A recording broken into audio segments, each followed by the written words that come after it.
All right, all right, all right. Welcome back to the live show. It is currently 4:20 p.m. Today's date is the 16th of May 2026. How are you guys doing? God is the greatest. God bless you.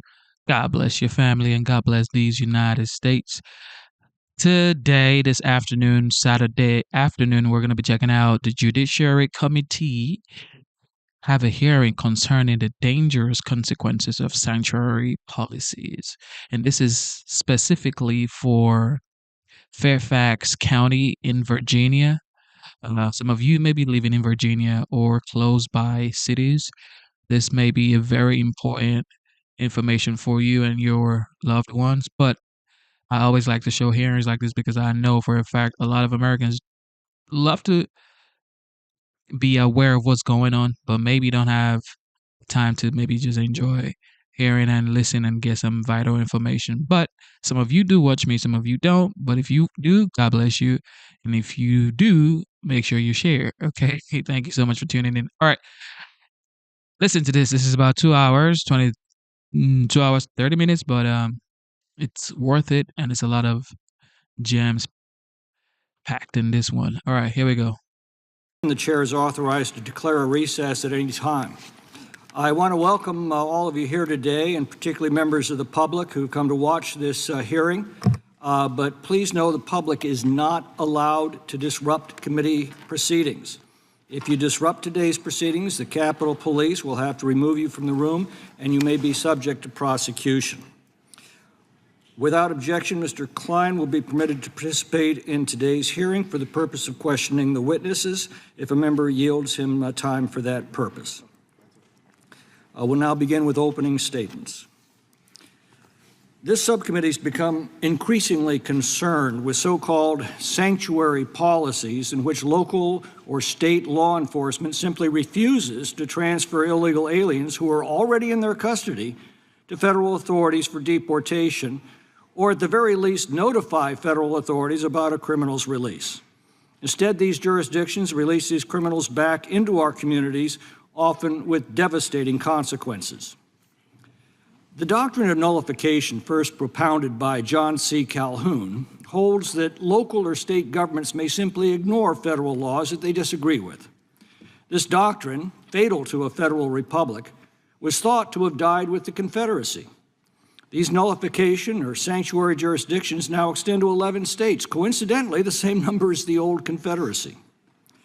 Fairfax County has become an epicenter of this movement. Its Commonwealth's attorney boasted that he, quote, will make charging and plea decisions that limit or avoid immigration consequences. He wrote, quote, if two people commit the same crime but only one's punishment includes deportation, that's a perversion of justice, end quote. Thus, an illegal alien would be charged with a lesser crime than an American citizen in order to protect that illegal alien from deportation. That is the true perversion of equal justice under law and has now prompted an investigation by the Civil Rights Division of the Department of Justice. Fairfax County Sheriff takes a similar position that her office, quote, will not detain an individual based on an informal request or detainer. Instead of safely allowing ICE to return that criminal to his own country, as federal law requires, she prefers to release him back onto her community's streets. Ironically, both claim this is to foster trust between residents and law enforcement. This begs the obvious question, can residents trust law enforcement to protect them and their families? A long list of violent crimes perpetrated by criminal illegal aliens that these officials had in their custody and refused to prosecute and refused to remove from their communities answers this question with poignancy. The most recent case is the tragic and entirely preventable murder of Stephanie Minter, the young lady stabbed to death as she waited for a bus. Her accused murderer is Abdul Jola, illegally present in the United States. Since 2022, Jola's criminal history has included trespass, disorderly conduct, drug possession, theft, larceny, and repeated arrest for malicious wounding. Between January of 2023 and February of 2026, he had been arrested at least 18 times. Commonwealth's attorney Toscano dismissed almost all of these charges. At least once, Sheriff Kincaid, instead of informing ICE that she was in custody so that he could be deported, and despite a detainer request from DHS to do so, deliberately released him back onto Fairfax County streets. Last year, the Fairfax County Police Department became so alarmed at these decisions that they took the extraordinary step of warning Descanso that Jola had, quote, stabbed multiple people, sexually assaulted at least one woman, and committed numerous other criminal offenses.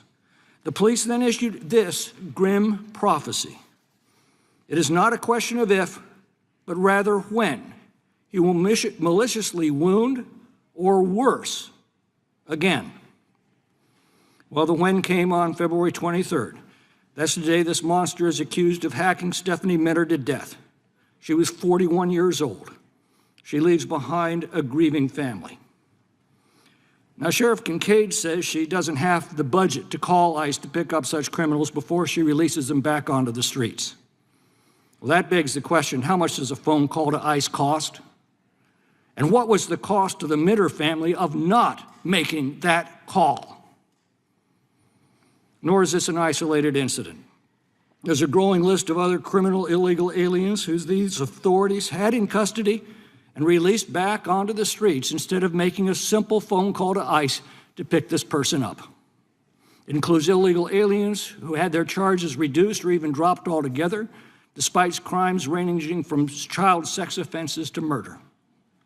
Of the 7 homicides in Fairfax County last year, 3 were committed by illegal aliens who could have been deported before they committed these crimes. Mr. Descanso's empty claim to be the safest city of its size in the country rings hollow against this reality. Just as Stephanie Minter's murder wasn't an isolated event in Fairfax County, neither is Fairfax County an isolated example in our country. This utter dereliction of duty is rampant across jurisdictions the Democrats control, including my state of California, where the Tulare sheriff recently testified that fully half of the crimes he's dealing with involve illegal aliens. Yet state law forbids him from cooperating with ICE because the Democrats don't want to enforce our immigration laws, even against criminals in custody. To most Americans, these policies seem reckless, dangerous, crazy, wanton, and cruel. Today, this subcommittee seeks to understand how elected officials entrusted with the sacred responsibility to protect innocent and law-abiding residents would deliberately act in this manner. We will soon hear their rationale. We'll hear from witnesses the Democrats have chosen in support of these policies. And we'll also hear from the former Attorney General of Virginia and the president of Virginians for Safe Communities, who take a very different view. And finally, we'll hear from Stephanie's mother, who has bravely come here today to provide a victim's statement of the toll these policies have taken on her family, and who offers a grim warning to all Americans of what could happen to them at any time where these dangerous policies are practiced. I look forward to hearing from our witnesses, and I now yield to the ranking member for her opening statement. Thank you so much, Mr. Chairman, and thank you to all of our witnesses for being here today. I want to start by offering my deepest condolences to you, Mrs. Minter. As a mother myself, I just cannot imagine the pain that you are experiencing in losing your daughter far, far, far too soon. I'm sorry for your loss. I also understand that we're joined by people from the Fairfax community today, and I want to welcome you. If you're willing, would you please stand up if you're from Fairfax County? Wow, a lot of you. And please remain standing if you support immigrants and support policies that make sure that everyone feels safe in calling 911. I want to note for the record that everyone has remained standing, and it looks to be a crowd of over 50 people, so thank you so much for being here. You may be seated. This hearing is unfortunately another in a series of hearings that the majority has held that consistently attack trust policies that have upheld the necessary and important division between the enforcement of federal civil immigration law and the enforcement of local criminal laws. This division is proven over and over again in documented research to be essential in keeping all communities safe and ensuring that people come forward to report crimes. Immigration enforcement is a federal responsibility. And last year, Republicans gave the Department of Homeland Security over $170 billion in their big bad betrayal bill to meet the arbitrary immigrant arrest quotas of Stephen Miller and to carry out Donald Trump's cruel mass deportation agenda. Using this funding, ICE doubled in size. DHS officers killed 2 U.S. citizens in cold blood in Minnesota, beat and detained countless U.S. citizens for exercising their First Amendment rights, and broke down doors of U.S. citizens without a warrant in violation of the Fourth Amendment. We know of at least 1 U.S. citizen who has been arrested by ICE 3 times, despite repeatedly informing agents that he is a U.S. citizen. Another 18-year-old U.S. citizen with terminal cancer spent the last weeks of his life begging ICE to release his parents so that he could see them before he died.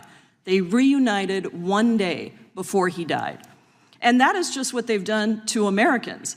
ICE is also subjecting hundreds of parents and children to months in immigration prisons, conducted senseless deportations of military veterans, separated families, massively increased immigration detention, resulting in a record 48 deaths in ICE detention just since President Trump took office.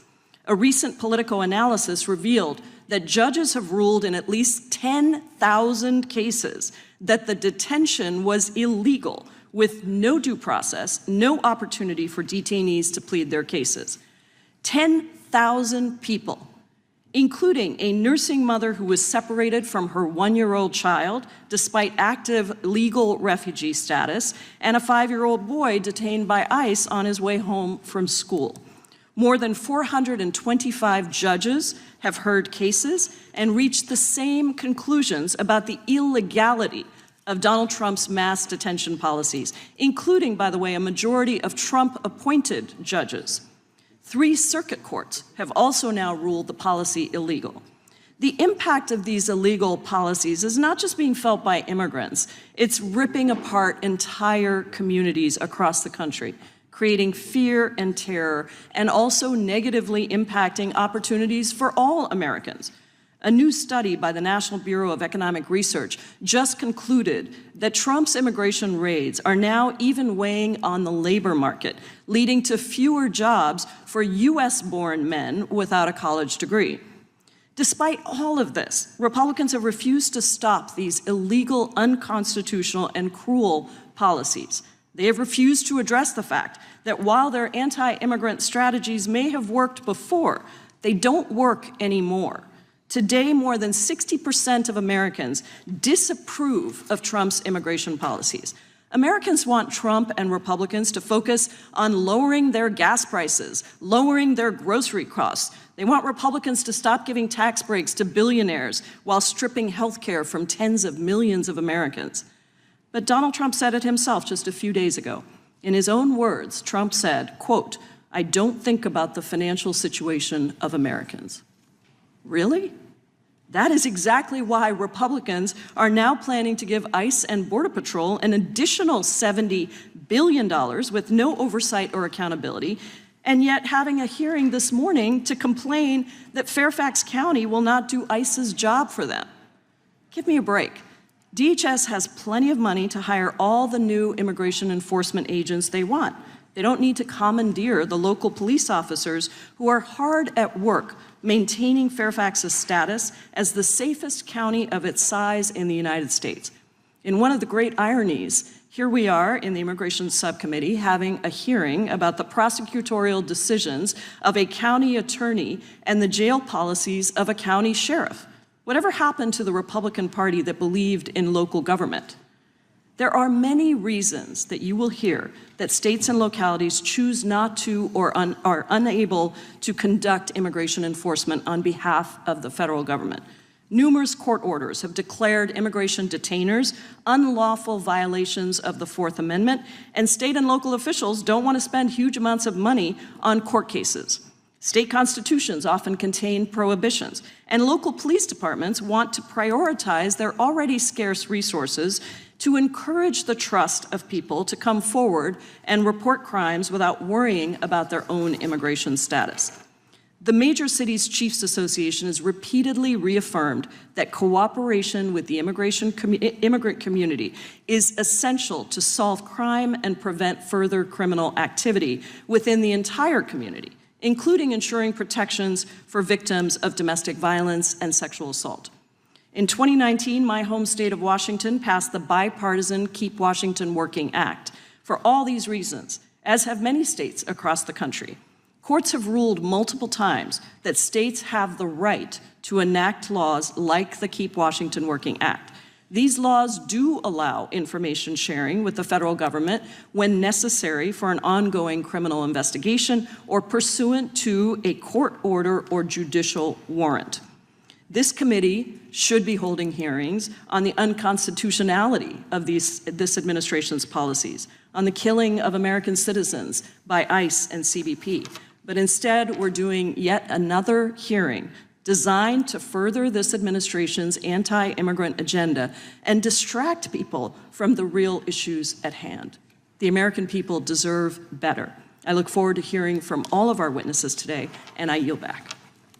Thank you. I now recognize the chairman of the full Judiciary Committee, Mr. Jordan, for his opening statement. Thank you, Mr. Chairman. First, they let in 10 million illegal migrants during the Biden administration. Second step, create sanctuary jurisdictions, which makes it tough to remove those illegal migrants even when they commit another crime. And then third, the Democrats say, we're not going to fund the guys that do the removing. We're not going to fund ICE. They shut down the government for 70-some days. And to understand this, sanctuary jurisdiction policy in simple terms is politicians tell local law enforcement don't work with federal law enforcement when it comes to enforcing federal law.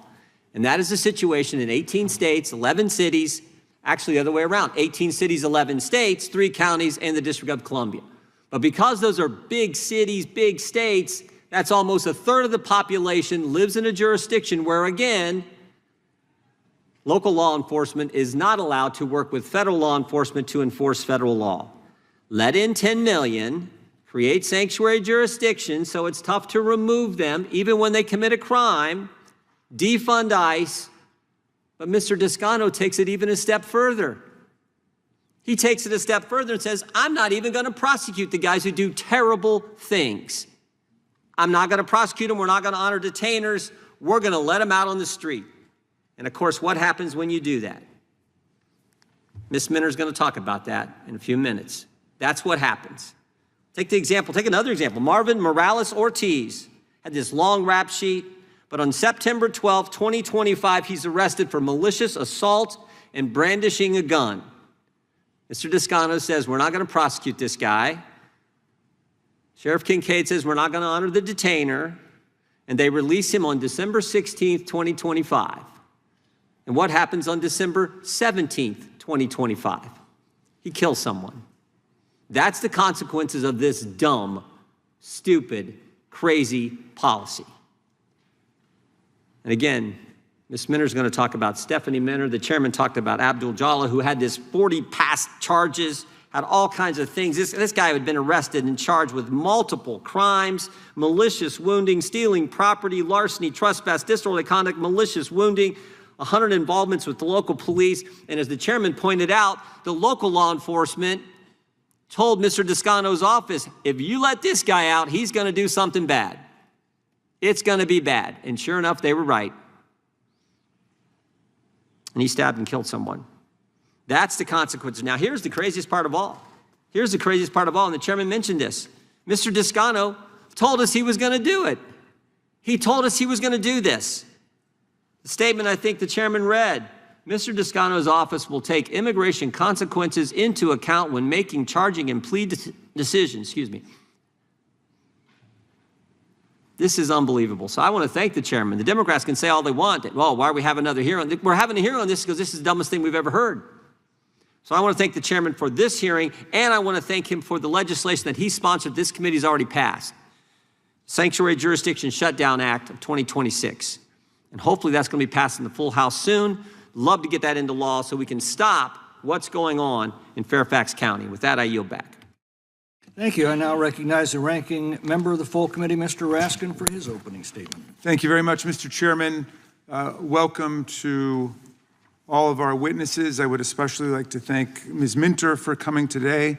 There's no greater pain than the pain of losing your child. And so I thank you for having the strength and the courage to speak publicly and to appear before us about all of these matters today. I also want to thank the busy public officials from Virginia, Sheriff Kincaid and Commonwealth's Attorney Descano. We know how busy your schedules are, and we thank you for coming to be part of this process. I have family in Virginia. Not everybody in my family is in Maryland. I once spent a summer in Richmond, Virginia, and I feel somehow like I'm back in Virginia with all these great Virginians here. And we're on a mission of analyzing Virginia law and public policy today. This hearing would probably be better taking place in Richmond before the General Assembly, because we're doing a deep dive into the prosecutorial and jail policy decisions of one county, Fairfax County, which was recently ranked, I noted, by the Major Cities Chiefs Association as the safest county of its size in the entire United States of America. So its people, its elected officials certainly do not deserve the contempt and the derision of this committee. If we were going to superintend and scrutinize the actions taking place within the government of Virginia, perhaps we should be looking at the recent decision by the Virginia State Supreme Court to overturn the express will of the people of Virginia in redistricting their congressional districts. But that investigation into an episode of extreme judicial activism might not suit the ideological purposes of the majority quite so much.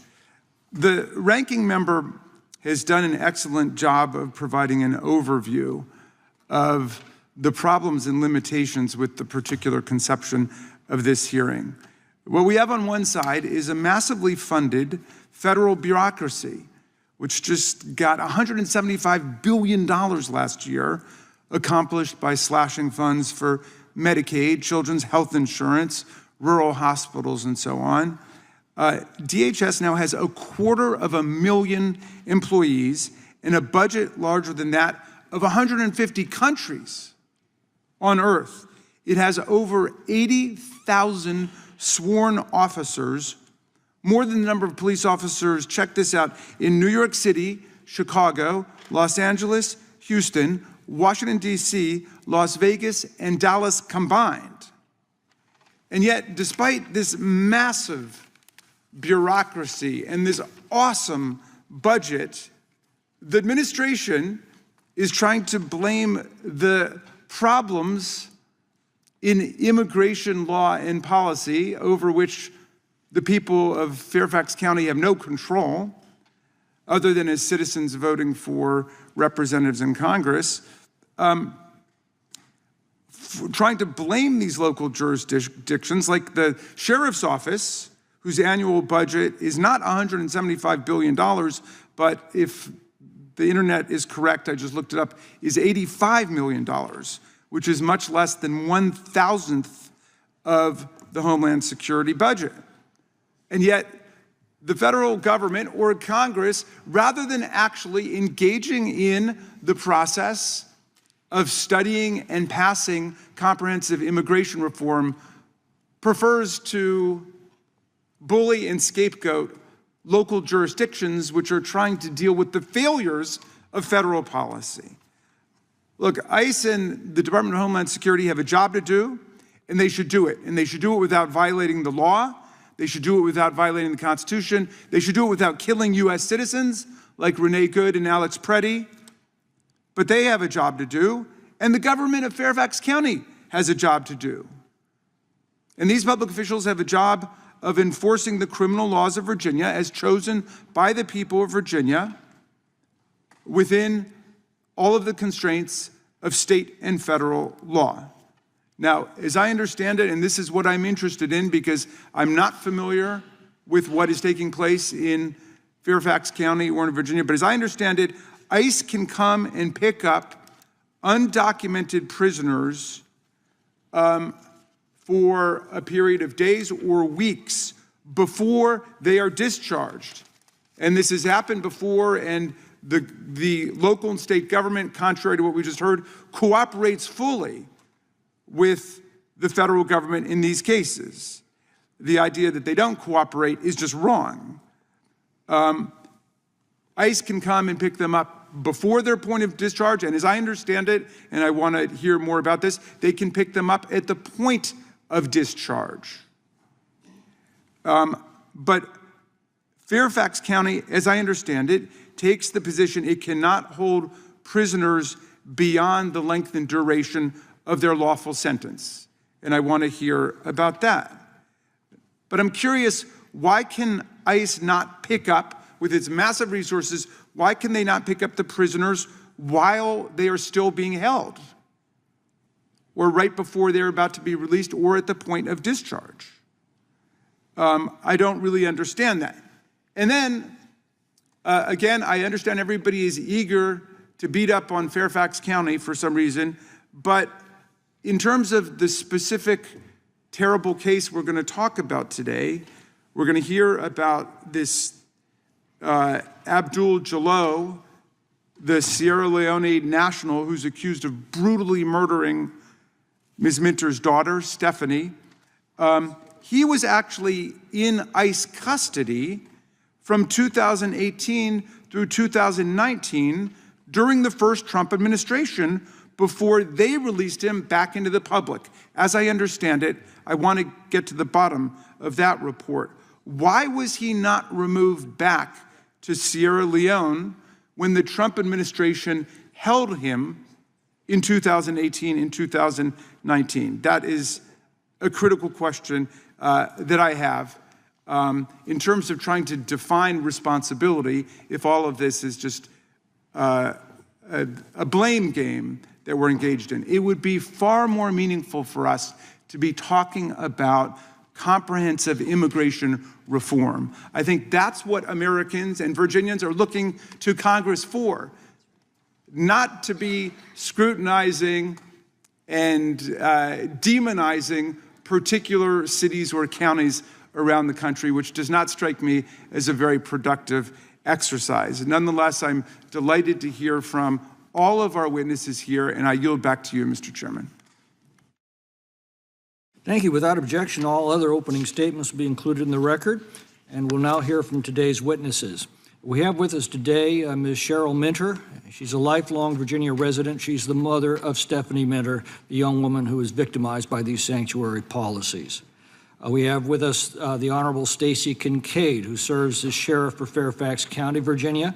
She has 35 years of experience working for the Fairfax County Sheriff's Office, a graduate of Langley High School in McLean, Virginia.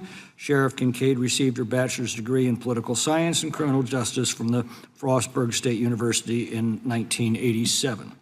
We have the Honorable Stephen Descano, who serves as a Commonwealth's attorney for Fairfax County, Virginia. He served in this role since January of 2020. Mr. Descano earned his undergraduate degree from West Point and his JD from Temple University. Mr. Sean Kennedy is president of Virginians for Safe Communities, a public safety and victims' rights advocacy nonprofit, and sits on the Fairfax County Criminal Justice Advisory Board as an appointee of the Fairfax County Board of Supervisors. He's a graduate of the University of California at Berkeley and earned a master's degree in history from the University of Cambridge. Professor Jane Stover is a professor at the University of California Irvine School of Law, where she directs the Domestic Violence Clinic and the UCI Initiative to End Family Violence. Professor Stover earned a bachelor's degree in English from the University of Kansas in 2000. She completed her JD at Harvard in 2003 and earned an LLM from Georgetown University in 2008. Mr. David Beer is the Director of Immigration Studies at the Cato Institute. He has a BA in Political Science from Grove City College in Pennsylvania. We have with us the Honorable Jason Mayores, who served as Virginia Attorney General from 2021 to 2025 and previously served in the House of Delegates. He earned a bachelor's degree in business administration from James Madison University in 1998 and earned his JD from the College of William and Mary in 2005. I want to welcome all of today's witnesses, thank them for appearing, and we'll begin by swearing you in. Would you please rise and raise your right hand?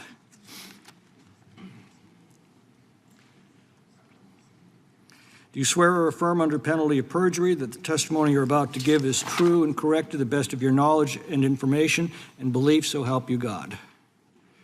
Let the record reflect the witnesses have answered in the affirmative. Thank you, and you may be seated. We know that your written testimony will be entered in the record in its entirety. Accordingly, I will ask that you summarize your testimony in 5 minutes, and we'll begin with Sheriff Kincaid.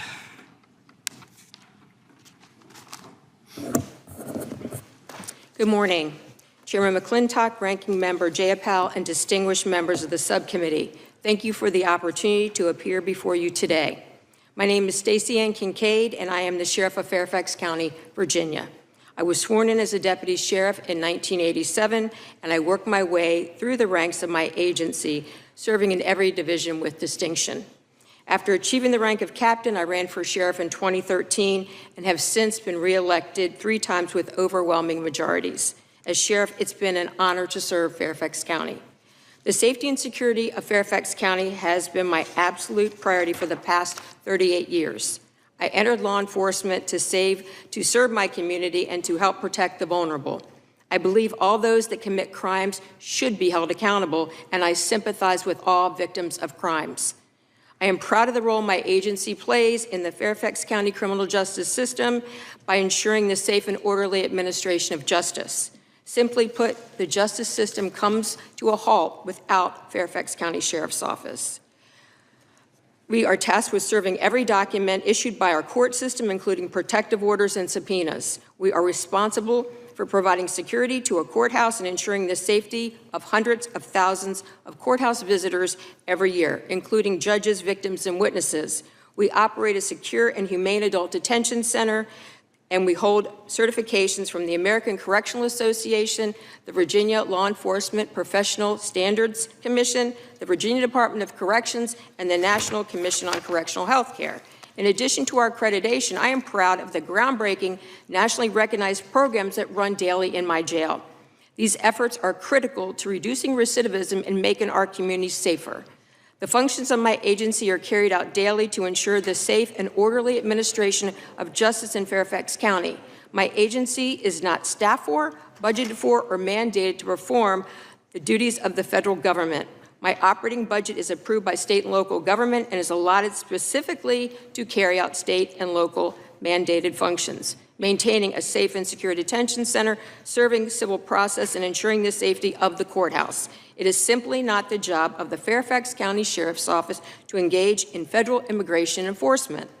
Despite this, we work with ICE in significant ways.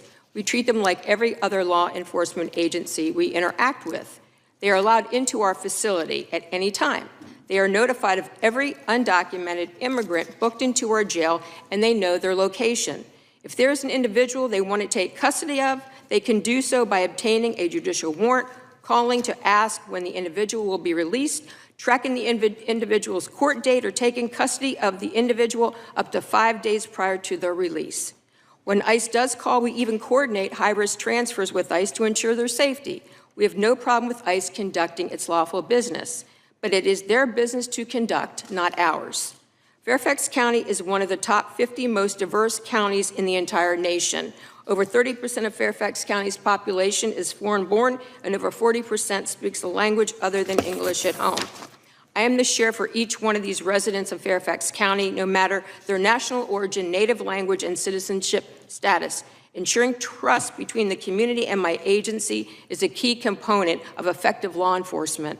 To encourage all victims to put their faith in law enforcement and report crimes, a clear separation between local law enforcement and federal immigration authorities is of vital importance. Local law enforcement must offer a safe place for victims and witnesses to cooperate without fear of consequences. This is the only way to hold violators accountable of the law. Any violent crime or crime against children is a tragedy. Unfortunately, we live in a time when such tragedies are used for political gain. It is easy to point fingers at a time of sadness and crisis and to look for blame for a terrible outcome. Even when everyone in the criminal justice system does their job, terrible people will do terrible things. We are doing our job by following the law and will continue to do so. Hopefully, the other agencies involved will do their jobs as well. I look forward to continuing this conversation with anyone who wishes to find real solutions devoid of politics. Thank you. Thank you for your testimony. Mr. Descano. Chairman McClintock, Ranking Member Jayapal, Chairman Jordan, Ranking Member Raskin, and distinguished members of this subcommittee. As a West Point graduate, federal prosecutor, and now the Commonwealth's Attorney for Fairfax County, Virginia, I've devoted my life to public service and public safety. I was the first in my family to graduate from college, and I was inspired by West Point's credo of providing a lifetime of selfless service to the nation. I was first elected as Commonwealth's Attorney in 2019 on a promise to adopt smart on-crime policies that prioritize the prosecution of violent crime. I'm proud of what we have accomplished. Fairfax County is one of the safest large communities anywhere in the country. The public safety of Fairfax County motivates all my work. Our office has successfully prosecuted thousands of cases, including high-profile murders, sexual assaults, and other serious offenses. We've worked with our law enforcement partners to more effectively prosecute gun crimes. We expanded a diversion program for struggling veterans, and we spearheaded bipartisan statewide reforms to better protect child victims and witnesses in partnership with a Republican governor. Even in safe communities, though, crime does happen, like the tragic murder of Stephanie Minter, whose mother, Cheryl, is here today. And Ms. Minter, I am deeply sorry for your loss, and I say that not only as a prosecutor, but as a parent of a daughter. I am sorry for what you are having to endure.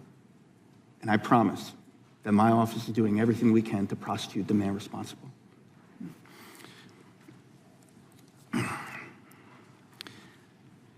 I've been asked to testify today about my office's policies.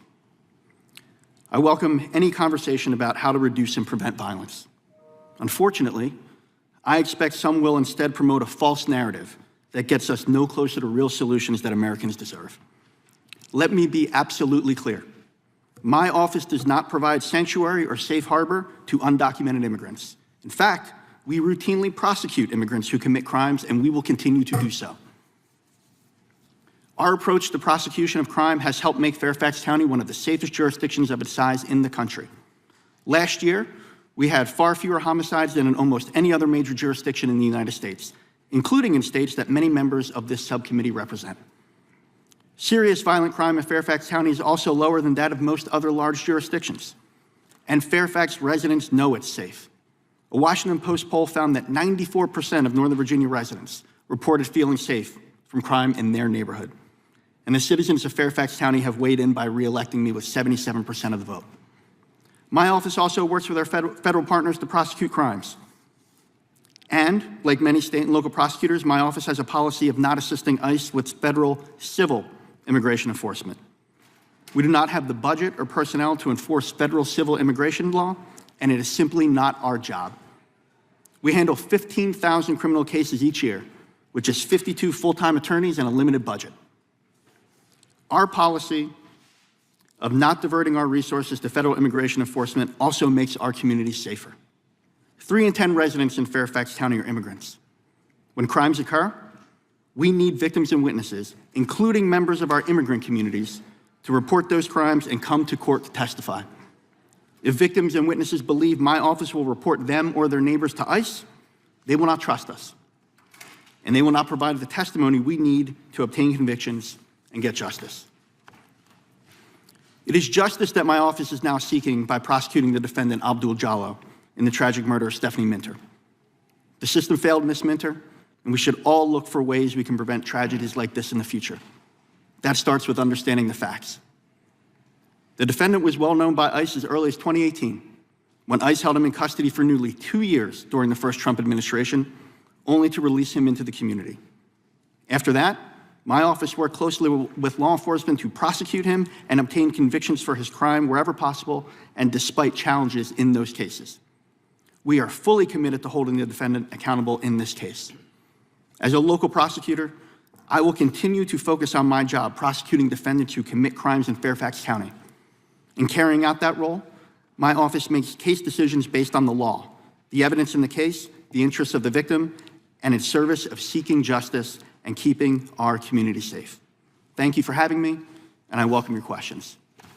Thank you for your testimony. We'll next hear from the former Attorney General of the state of Virginia, the Honorable Jason Miyares. Mr. Chairman, Ranking Member, members of the subcommittee, Before I say anything else, I want to acknowledge the woman seated with us today, Ms. Cheryl Minter, the mother of Stephanie. She has agreed to share her story with this committee, and there is no one braver in this room. I will let her speak to what she has lost. But what I want to give you is the context, because what happened to Stephanie did not have to happen in this vacuum. Now, I come to the immigration issue personally. My mother fled communist Cuba, literally penniless and homeless, and not knowing where her next meal was going to come from. She came to this country legally, stood in line, filled out the forms, and did everything the right way because she believed in the rule of law and the promise of America. She left behind everything because she knew she wanted to come here the right way. That's what legal immigration looks like. I'm the son of a legal immigrant. I believe in immigration deeply. But what I do not believe in, what I cannot accept, is a system that extends preferential treatment to those who break our laws at the direct expense of the American citizens whose laws are supposed to protect. And in Fairfax County, Virginia, that is precisely what happened. Not once, not twice, repeatedly. Cheryl will tell you about Stephanie. The members of this committee, I want you to understand that Stephanie Minter is not an isolated tragedy. She is the most recent and visible name in a documented and ongoing pattern of preventable crimes, a pattern with a single common cause, the sanctuary policies of Fairfax County. In December 2025, a man was shot and killed inside his own home in Reston one day after Marvin Fernando Morales Ortez, a criminal illegal alien from El Salvador, was released from jail despite an active ICE detainer. He had prior arrest for aggravated assault of a police officer. Fairfax refused to hold him. He killed a man the very next day. A single phone call from Fairfax to ICE would have saved this man's life. In November 2024, a woman was raped on a hiking trail in Herndon, Virginia, just days after her attacker was released from jail following a felony assault charge reduction made without ever consulting the police. The ICE detainer was ignored. She became the next victim. A 4-year-old girl was nearly abducted in the middle of the night by an illegal alien who broke into her bedroom. Charges were reduced progressively over 18 months down to a misdemeanor, then dropped entirely. In July 2024, 2 illegal aliens stabbed a man to death at a park in Oakton. ICE had lodged multiple detainers on one of the suspects that Fairfax County had refused to honor.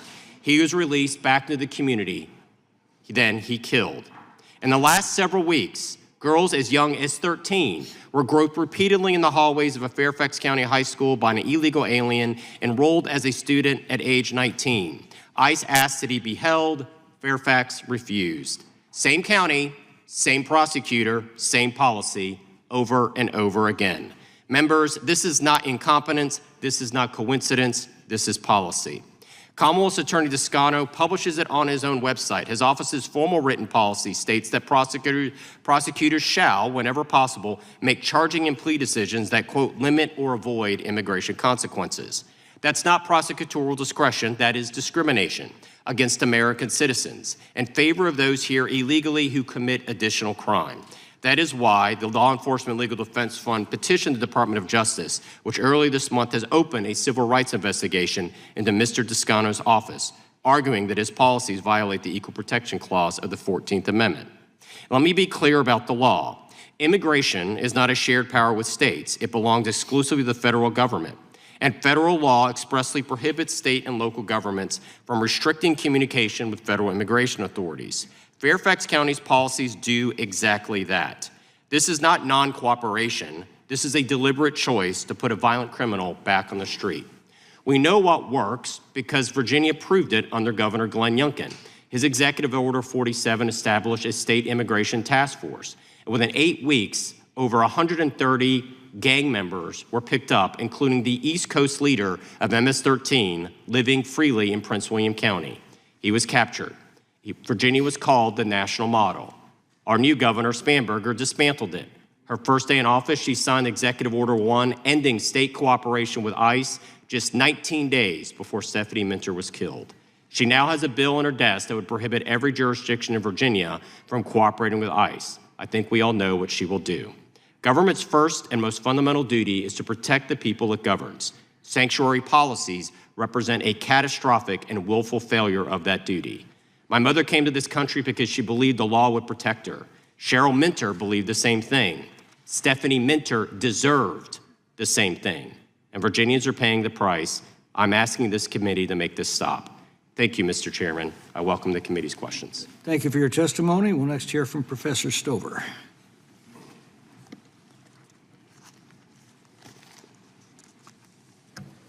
Chairman, Ranking Member, and distinguished members, thank you for the opportunity to testify.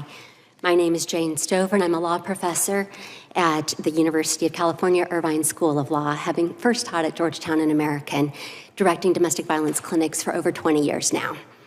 Today's hearing was prompted by an unthinkable tragedy, and I extend my deepest condolences to Ms. Cheryl Minter for the loss of her daughter, Stephanie Minter.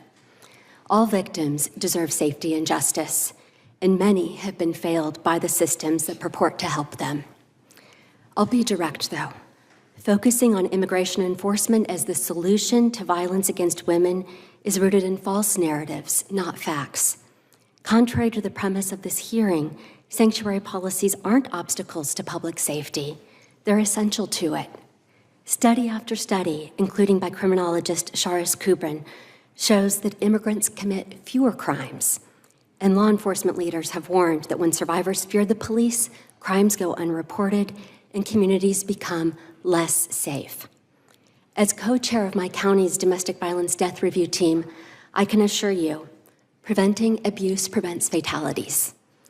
Policies that allow survivors to seek help without fear, to call the police without fear, save lives and improve community safety. I urge this committee to focus on the real solutions to preventing and responding to violence against women, because I see my clients' safety further jeopardized now. Immigrant women in the United States face a lifetime risk of domestic violence as high as 49.8%. That's 3 times the national average. And 60% of immigrant women married to U.S. citizens experience immigration-related abuse. Survivors need protection but face a catch-22. Remain in danger or risk deportation. Immigration enforcement has exponentially increased as Congress has allocated $170 billion and plans to add $70 billion more. ICE agents have daily arrest targets and are now empowered to stop, arrest, and detain people on the basis of race, language, location, and employment. And immigrant survivors are being swept up. In this context, the Alliance for Immigrant Survivors surveyed over 170 advocates and attorneys nationwide. Their findings are alarming. Over 3/4 of immigrant survivors have concerns about contacting the police. 70% fear attending any court hearings, and half ultimately chose not to contact the police or to go to court for abuse. In Virginia, Fairfax County law enforcement report rising numbers of victims withdrawing complaints. Survivors are avoiding courthouses, food banks, prenatal care, and shelters due to ICE raids, and are arranging for third parties to take custody of their children should they be deported. At the same time, legal protections are being dismantled. Over 30 years ago, Congress enshrined protections for immigrants in the Violence Against Women Act with bipartisan support, and then passed the Victims of Trafficking and Violence Protection Act. But today, survivors with pending and even approved petitions are being detained and removed. USCIS backlogs of VAWA petitions and life-saving TNU visas compound the crisis, with U visas taking over a decade to grant now. One of my clients married a U.S. citizen, but fled life-threatening abuse during pregnancy, only to be ordered removed unless she could prove successful adjudication of her VAWA petition in 1 month's time. But USCIS processing times are over 4 years currently. We expedited her case and await the decision on appeal. She is not the danger this administration or this hearing purport to address, yet she's been made a target, and I shudder to think what would happen if she didn't have an attorney. To seriously address crime victim safety, I respectfully urge Congress to 1, reject Section 287G agreements, which harmfully entangle local police with federal immigration enforcement, to prohibit enforcement actions at courthouses, abuse shelters, and medical facilities, the places we want people to seek help. 3, to bar ICE from detaining or removing individuals with pending survivor-based claims, as was Congress's original intent. 4, to restore VAWA, U, and T visa protections and public benefits, to fund USCIS staffing, and increase the annual caps. Finally, in contrast to the hundreds of billions of dollars for immigration enforcement, $200 million in federal victim services grants is sitting unspent, which should be immediately distributed to provide life-saving services to survivors in those organizations, including in Virginia. Please stay focused on survivor safety and act with urgency to restore and strengthen vital safeguards. Thank you. Thank you. Next chair for Mr. Beer. Chairman McClintock, Ranking Member Jayapal, and distinguished members of the subcommittee, thank you for the opportunity to testify. For half a century, the Cato Institute's research has shown that people, whatever their ancestry, background, or birthplace, can thrive in a free society. Our research finds that immigrants, legal and illegal, work at higher rates, generate more income and taxes, and have reduced the national debt by $14.5 trillion over the last 30 years. Immigrants improve public safety by reducing violent crime rates, meaning that you are less likely to become a victim. Fairfax highlights this reality. About half the county's residents are immigrants or children of immigrants. Its household income is double the national average. Its murder rate is less than half the average. If illegal immigrants in Fairfax were their own city, they'd have a lower homicide rate than 90% of America's largest cities and lower than the country's homicide rate overall. Nationwide, illegal immigrants are half as likely to commit serious crimes for which they're serving time as U.S.-born Americans. Despite all this, Congress refuses to allow most would-be immigrants to come legally, which leads to illegal immigration. Just 3% of all the people seeking permanent legal status in the United States were approved in 2024. That was before the current administration banned a majority of the legal immigrants previously allowed to come, including half of all the spouses of U.S. citizens. It has cut legal immigration twice as much as it has cut illegal immigration. At the same time, it terminated legal status for over 2 million immigrants who were already here, creating 4 times as many illegal immigrants as it has deported. America's cities must manage the fallout from this sabotaged system. Many have decided not to volunteer their cops, jails, and resources to DHS. DHS doesn't like that. But under our Constitution, cities and states don't take orders from the feds. And thank James Madison for that. Because we all know we wouldn't want the feds to dictate environmental policy, gun policy, or COVID policy to the states. If you want Fairfax to change its policies, you gotta convince them. The first step would be to give up on the mass deportation fantasy. About 1 in 5 Fairfax residents is someone who could be deported or who lives with them. It would destroy neighborhoods, rip Americans away from their spouses, parents, friends, families, customers, employees, employers, nurses, nannies, and teachers. Let me be clear. Non-citizens who harm Americans should be arrested, convicted, and deported. I think cities can help with that, but deportation is DHS's job. Indeed, you all passed the Laken-Riley Act in 2025 to require DHS to immediately take custody of people charged with violence or theft. DHS is ignoring that law. It has deprioritized threats to focus on easy targets. They aren't tracking down the serious criminal fugitives like the monster who killed Stephanie Minter. Instead, DHS agents are racially profiling Americans at Home Depots, arresting spouses of U.S. citizens at green card interviews, beating parents of U.S. Marines and dragging legal immigrants and U.S. citizens from their homes without warrants. Only 6% of ICE arrests have a violent criminal conviction. ICE has arrested 150,000 people who have no criminal convictions or even charges, and we know it's not because they got everyone with a serious record. Stephanie's case and many others prove that. It's because they care about, as one ICE agent put it, quantity over quality. How many Stephanies will get murdered before DHS follows the law and prioritizes serious criminals? How many? Most Americans don't want to wait for the answer. They want to pause the mass deportation fantasy and focus on public safety. That's the only policy that will defend our safety, our prosperity, and our freedom. Thank you. Thank you. Mr. Kennedy. Thank you, Chair. Thank you, Chairman, Ranking Member, and members of this committee. Thank you for inviting me to testify. My name is Sean Kennedy, President of Virginians for Safe Communities, a Fairfax-based public safety and victims' rights advocacy group, and I'm an appointed member of the Fairfax County Criminal Justice Advisory Board. I'm going to get straight to the point. Anyone who is in the United States without legal status, any violent criminal, should be prosecuted to the fullest extent of the law, and if they don't have legal status, they should be deported. Full stop. Those aren't my words. That was Governor Abigail Spanberger yesterday. But in Fairfax County, neither of those things are happening. First, Fairfax Chief Prosecutor Steve Descano does not prosecute to the fullest extent of the law. In fact, one of his former prosecutors told me, every time I hear Descano say community values, I cringe because we should be following the law, not his values.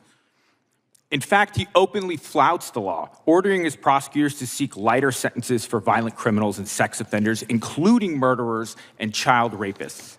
Second, Mr. Descano boasts that he chooses which charges to bring and what sentences to seek based on who the offender is. Being illegally present earns an offender preferential treatment, but that grace is not afforded to those who need it the most, something that the professor just spoke about, victims. And make no mistake, the vast majority of criminal aliens victims are themselves immigrants. They too deserve justice. They too deserve safety. They too deserve dignity. But Mr. Descano has shown a callous disregard for them and their rights, our laws, and our public safety. That is wrong, and that is illegal, and it has appalling consequences. At 4 o'clock in the morning on June 15th, 2023, a mother woke to the screams of her 4-year-old girl from the next room. A man had broken in through the bedroom window and carried off the toddler, committing burglary with the intent to rape, according to the police. He was well known to the police and Mr. Descano. He was Hiram Bacadeno Rodriguez, a Honduran national. In 2021, 2 years before, Bacadeno Rodriguez was arrested for multiple incidents of indecent liberties with a child. Each of the 3 counts carried up to 10 years in prison under Virginia law. But Mr. Descano, who directs his prosecutors to avoid immigration consequences, reduced the charges. Despite committing a break-in while awaiting sentencing, Descano agreed to a 6-month sentence for prior crimes. He was quickly arrested again for burglary to commit a felony, punishable by 20 years, but that was reduced to property damage. More arrests, probation violations, and drop charges followed. He walked free and went fugitive. In 18 months, Bacadeno Rodriguez racked up 5 arrests and 23 charges, requiring him to spend the rest of his life in the Virginia Department of Corrections. But Mr. Descano's policies prohibited that. It stated that his deputies must make plea officers that avoid the legislatively mandated minimum jail sentence. So a criminal alien was free to abduct a sleeping little girl. Somehow this parents' worst nightmare, in the words of Judge Randy Bellows, got worse when Mr. Descano gave the kidnapper a plea deal for less than 2 years in prison. An outraged Judge Bellows rejected the plea agreement, saying the only way to protect the community is a lengthy period of incarceration. When the same deal came before Judge Susan J. Stoney the next year, she too was incredulous. The court is concerned about the severity of the crime, the fact that the defendant's criminal history indicates a record of other involvement with minors, and that the potential sentence here in this case is too lenient. The court has grave concern in the interest of public safety. In a vindictive and petty move, Mr. Descano then dropped all of the charges. The little girl's family was beside themselves. He was set to be released within hours. Denied justice by the same man charged with protecting the innocent, their little girl, and the public, that family had to act. The little girl's grandmother, Natalie, called the ICE hotline and said, "I gave them all the information I had to the person on the other end. When ICE arrested him, as he walked out, she said, it was a sigh of relief. According to the girl's mother, Christy, God protected my little girl, but who is going to protect the next one? Certainly not Mr. Descano. And sadly, since he has become Commonwealth's attorney, this case is not the exception. It is the rule. Under Mr. Descano, it is policy. Fairfax's chief prosecutor has chosen to sacrifice victims on the altar of ideology. Hundreds, if not thousands, of violent and sex crimes should never have happened if Mr. Descano followed the law, not his values. In shielding criminal aliens, Mr. Descano shows a depraved indifference to human suffering. That is not compassion, it is cruelty. That is not compassion, it is cruelty. Thank you. Thank you for your testimony. We'll finally hear from Ms. Cheryl Minter. Good morning to the members of the, thank you. Good morning to the members of the committee. I appreciate you granting me the time and space to speak. Thank you for your attendance. My name is Cheryl Minter. I am the mother of Stephanie Nicole Minter. I would like to open today's subject, Stephanie Nicole Minter, with a poem.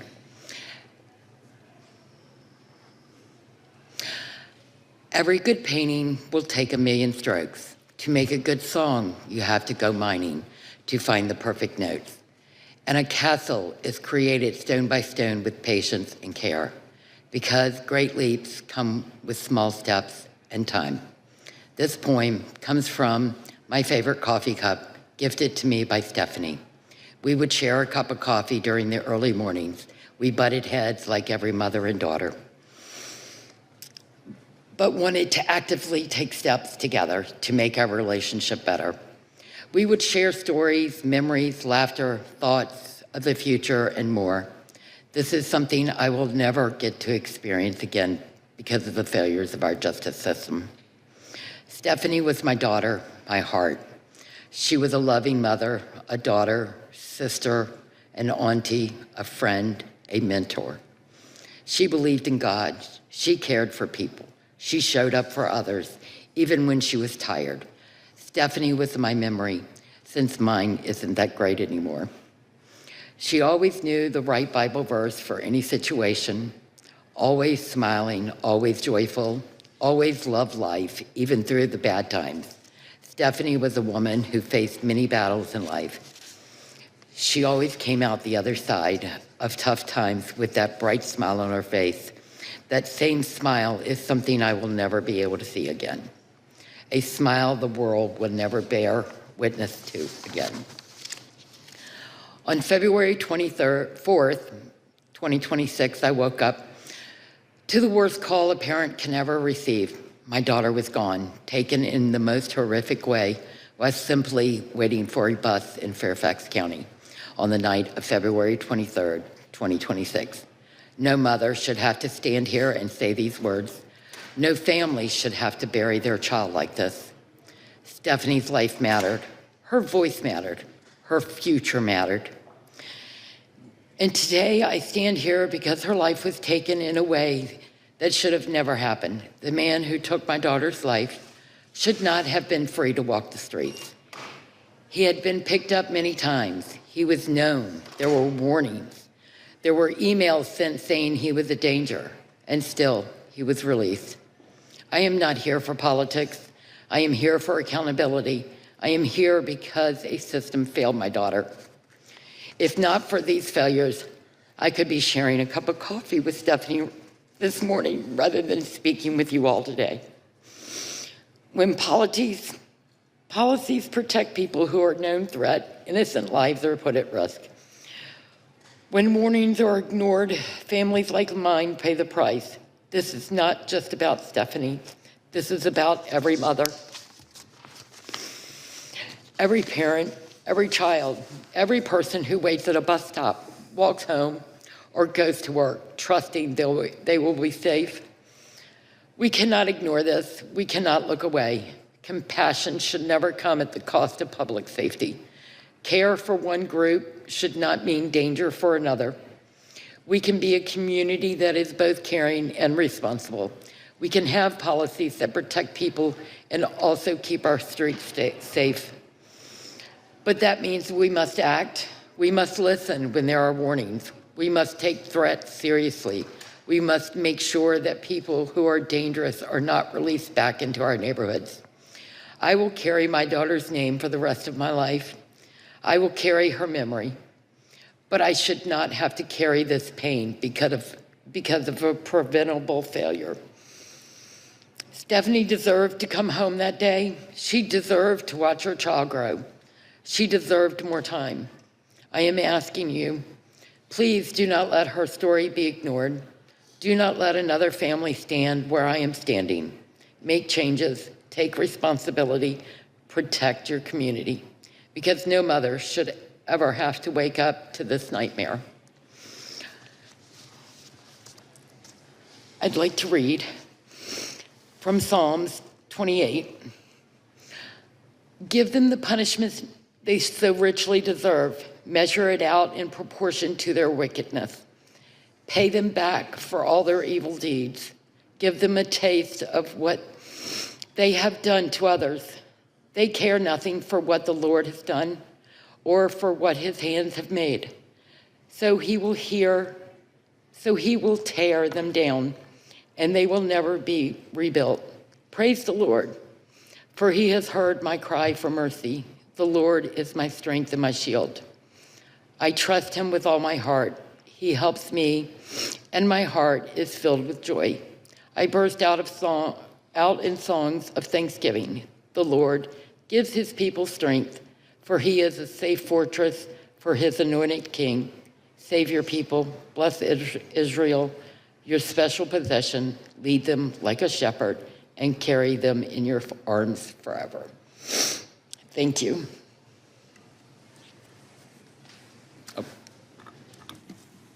Thank you. We'll now move to 5-minute questions from committee members, and we'll start with Sheriff Nails. Thank you, sir. I'm sorry, Ms. Minter, what a very story. Stephanie, the numerous pictures we saw, beautiful. I apologize for the individuals that have held onto these irresponsible policies, costing the lives of many, many innocent Americans. So I apologize. Mr. Kennedy, I appreciate your passion. You're right on target. Mr. Descano, well, Ms. Sheriff Kincaid, thank you for your service. Mr. Descano, I consider you a disgrace. I yield the rest of my balance of my time to my colleague, Mr. Klein. I thank the gentleman, and I thank the chairman for allowing me to sit on this panel today. I represent the vast majority of Virginia citizens who stand with you, Ms. Minter, and who are so sorry for the tragedy that occurred. And our prayers are with you and with your daughter, who is in heaven looking down on this right now. And, you know, I heard your apology, Mr. Descano. I think the public would like to hear your resignation. Let me ask you, when Abdul Jala is released, will you honor an ICE detainer? Sir, my office is a prosecuting office. We don't receive ICE detainers. That's not our business. Will you, Sheriff Kincaid, will you honor the ICE detainer?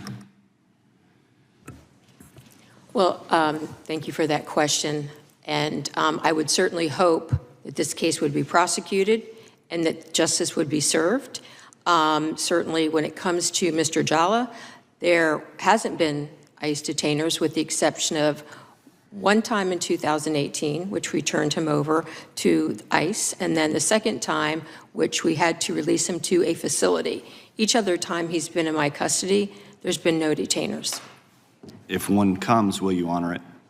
As long as I have the authority to do so, and ICE knows what our policy is. Then yes? If I'm given a judicial warrant, yes. That's different.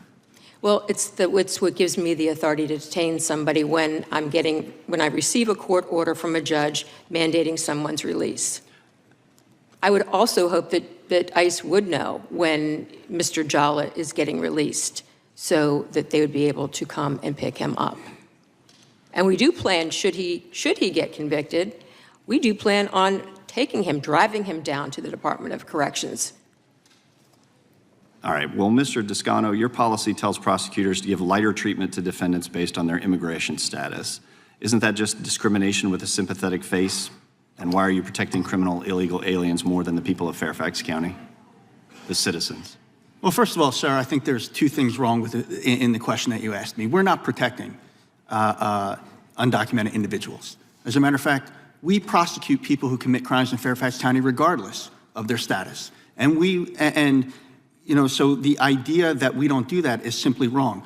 Our policies simply maintain that our role is to prosecute Virginia crime. That's what we do.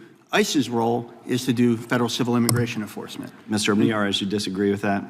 Fundamentally, he has a written policy to that effect. He is conflating two different issues. He is simply saying, well, I prosecute all crimes. At the same time, he has a written policy saying that illegal immigrants are going to be treated and given preferential treatment differently from American citizens. On one hand, he sits in front of this committee and says, we don't follow sanctuary policies. At the same time, he openly admits he conducts himself in a manner in which he does not cooperate with federal immigration authorities. That's the very definition of sanctuary policies. No, I fundamentally disagree with his assessment. There are 95 counties in Virginia, Congressman. Only one county with one prosecutor has a written policy saying we're going to treat illegal immigrants differently than American citizens. It is Mr. Toscano to my left, period, full stop. Well, I know that when ICE does work with localities, the system can work. I worked in the Harrisonburg-Rockingham Commonwealth's Attorney's Office. They had a 287G agreement with ICE, and when individuals who were prosecuted, who were here illegally, eventually served their sentences, they were met by ICE. They were retrieved by ICE and returned to their countries of origin. The people of Rockingham and Harrisonburg benefited from that policy because the streets were safer, and people who committed crimes were not returned to the communities that they threatened prior to their arrest. So, the people who are here in from Fairfax stand and answer the ranking member's question about, well, I've run out of time, so I hope I can get some more time because people who are working hard in Fairfax County deserve to not just feel safe, as the ranking member indicated, but actually are safe. The gentleman's time has expired. Ms. Jayapal. Thank you, Mr. Chairman. Mr. Toscano, there's been a lot said, so I just want to ask you a few yes or no questions.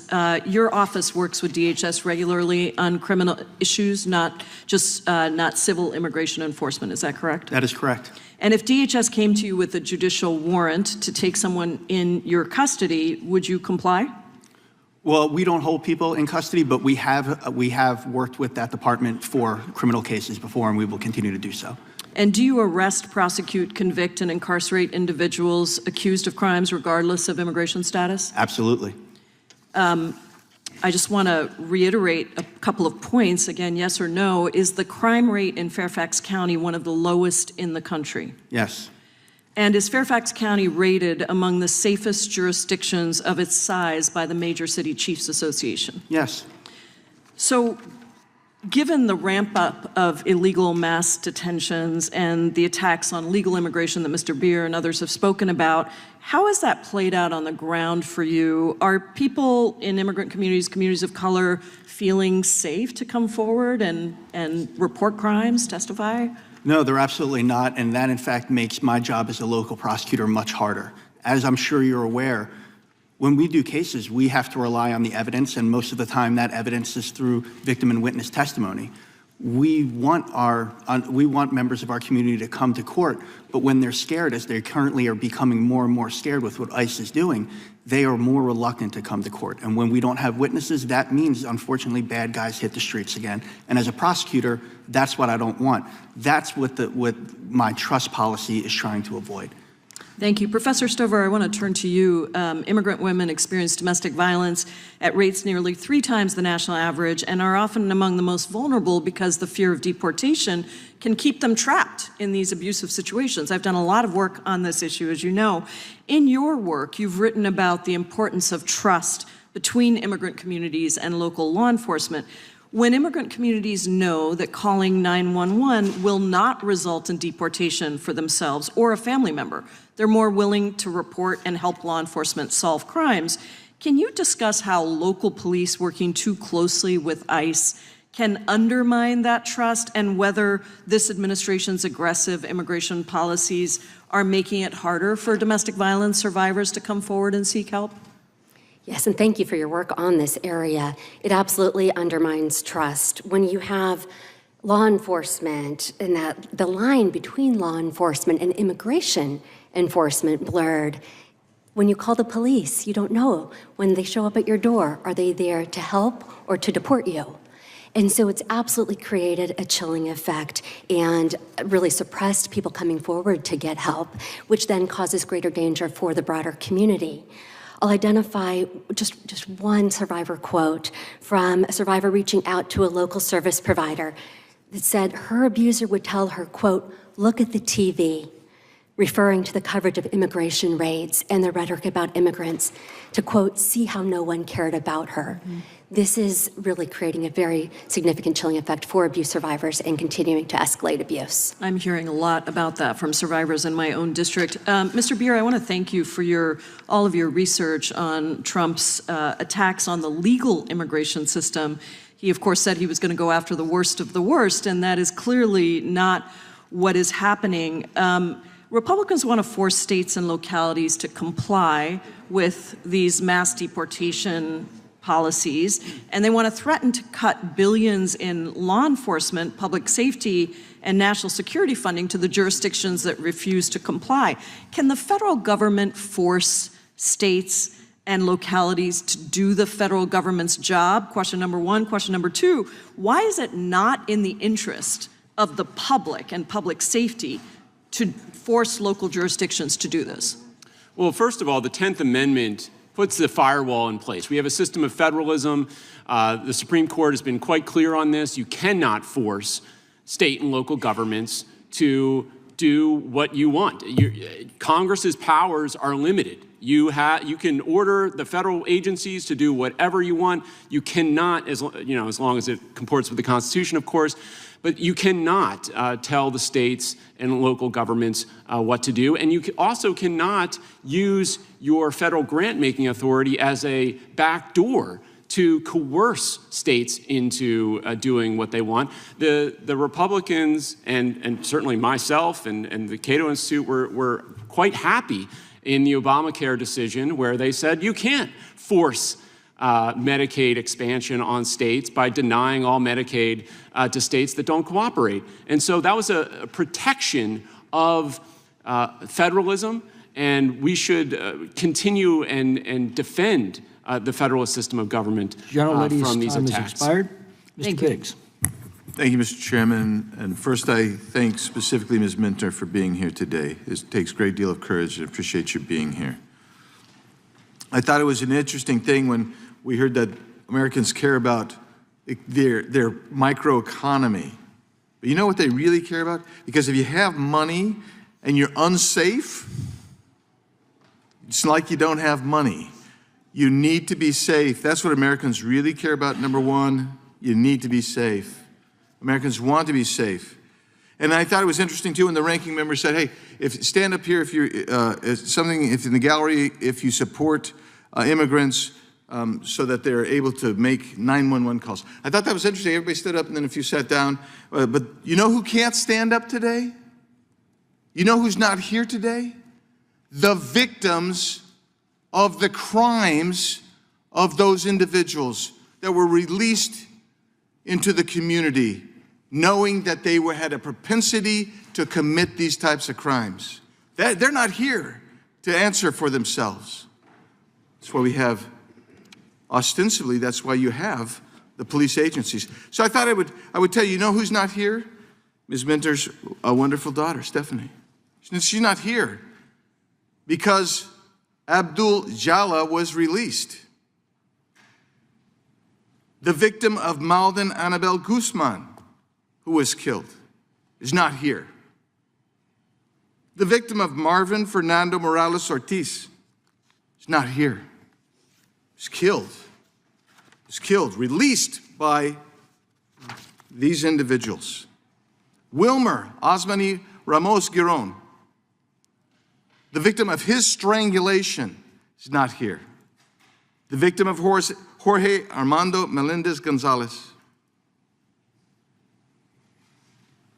charged 19 times violent and firearm-related offenses, not here. The victims cannot be here. The victim of Hiram Bacadeno Rodriguez. The judge found what Mr. Descano's office's plea agreement was so offensive, they rejected them. Then a second judge rejected the plea offer. Victims there, they're not here today. Dennis Humberto Navarrete Romero, again. And we could go on, and we could name these victims who are not here because of the policies of this Fairfax County office. That I'm going to yield 2 minutes, the last 2 minutes, to my friend from Virginia, Mr. Klein. Thank the gentleman for yielding. I want to get back to this idea that Fairfax is somehow a standout for keeping crime low. In fact, they're ranked number 3 nationally by release volume out of sanctuary strongholds across the country that routinely disregard detention requests from ICE. So behind Santa Clara County's main pretrial holding facility in California and Chicago's Cook County Jail in Illinois, the number of releases is 3rd nationally. It's actually an embarrassment. From October 2022 to February 2025, the Fairfax County Adult Detention Center freed more than 1,000 deportable illegal immigrants from lockup in direct defiance of over 1,150 detainers lodged by ICE. The people who the ranking member want to feel safe in Fairfax without worrying about whether they're actually safe are scared to walk home, are scared to take the bus to work, or if they're staying in a part of Fairfax that is not the best part of Fairfax, that they're going to encounter a criminal that is on release from the Fairfax County Jail. And to Mr. Beer, Congress does have limited powers, but we do have the power of the purse. And it becomes increasingly clear that for those jurisdictions that are happy to take federal tax dollars when it comes to COPS grants, and I'm a supporter of COPS grants, but when those jurisdictions are not actually implementing policies that create safe communities, that make maybe people feel safe, because you talk a lot about feeling safe, but are you actually safe in your community? In Fairfax, arguably no. I would say they're not. So making those COPS dollars contingent on 287G agreements is very legal, is very possible. You can shake your head. No, it's definitely not. And I didn't ask you a question, and I didn't ask you a question. So it is quite legal, and the bill that I've introduced would do just that. Gentleman's time has expired. Yield back. Chair recognizes Mr. Raskin. Thank you, Mr. Chairman. Did you want to address that, Mr. Beer? Yeah, real quickly. I mean, we have multiple appeals courts decisions directly on the point of denying funding to jurisdictions based on the fact that they have Democratic leadership. The point about the Medicaid expansion in the Obamacare case, it was directly related. It was healthcare spending that they were making contingent on expanding Medicaid. The Supreme Court said you cannot coerce states and localities to adopt federal policy using money in this way. So there's no question it's unconstitutional for Congress to do this. And I think that's the position anyone who's a real champion of federalism and states' rights would hold, which is what you can't do indirectly, you can't do indirectly through the coercive use of money. You can't give a state a Godfather offer, which is basically, you do what we say or else. So Commonwealth's Attorney Toscano, Sheriff Kincaid, I don't know if either of you can answer a few questions I've got. It seems to me like the whole premise of this hearing is to blame you for the terrible murder and tragedy of Stephanie Minter. But here's what I don't understand. The guy was being held for 2 years in 2018 and 2019 by ICE under the first Trump administration. Why was he not deported then? Why did he end up back on the streets? Why didn't ICE release him? Can you tell me why, Mr. Toscano? Do you know, or Ms. Kincaid? Well, that's a good question, and that's something that I would refer to ICE on, because they did have him in custody. And when he showed up back in our jurisdiction in 2022, we wondered the same. It's just fascinating to me that we've got 7 witnesses here, and somebody else who's not here, in addition to Stephanie, is ICE. ICE cannot account for it. Well, I'll get to you if I've got enough time. So that's baffling to me. That's puzzling. But, I've been asking about that for the last couple of days. Somebody said, well, he was from Sierra Leone, and Sierra Leone didn't want to take him back. But of course, as we know, this administration has no problem deporting people to third-party countries, removing them to third-party countries. Why wasn't he removed by ICE? They're the only ones who've got the power to kick him out of the country. You don't have the power to deport him, do you, State's Attorney? No, sir, I don't have the power, and quite frankly, there's nothing in my policies. If somebody is deportable when they come to my office, there's nothing in my power to change that. So do you know exactly how many violent crimes he had committed before he was in the custody of ICE? Because there were reports that he had committed, I think, a stabbing and some assaults. I don't know the exact number, but I believe there were multiple. So ICE was aware this guy's a violent criminal. They're holding him, and they release him back in the streets. Then you do your job, and your only job, which is to prosecute those offenses. And you did that, right? Yes, sir, and we got a multi-year jail sentence as well. Okay. And Sheriff Kincaid, if I'm understanding you properly, ICE did not issue detainers when he was held for those offenses, where they did once and you complied with it, but on the other ones they didn't issue. As I understand it, ICE didn't come forward with a detainer until after Stephanie Minter was killed. Is that right? And a time before, when we had to relocate this individual to a different facility.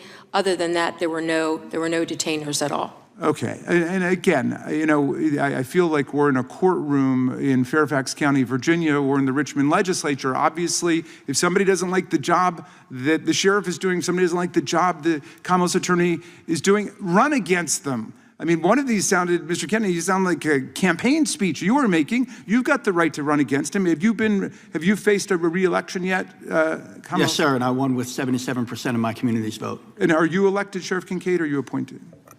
No, I'm elected. And have you won re-election?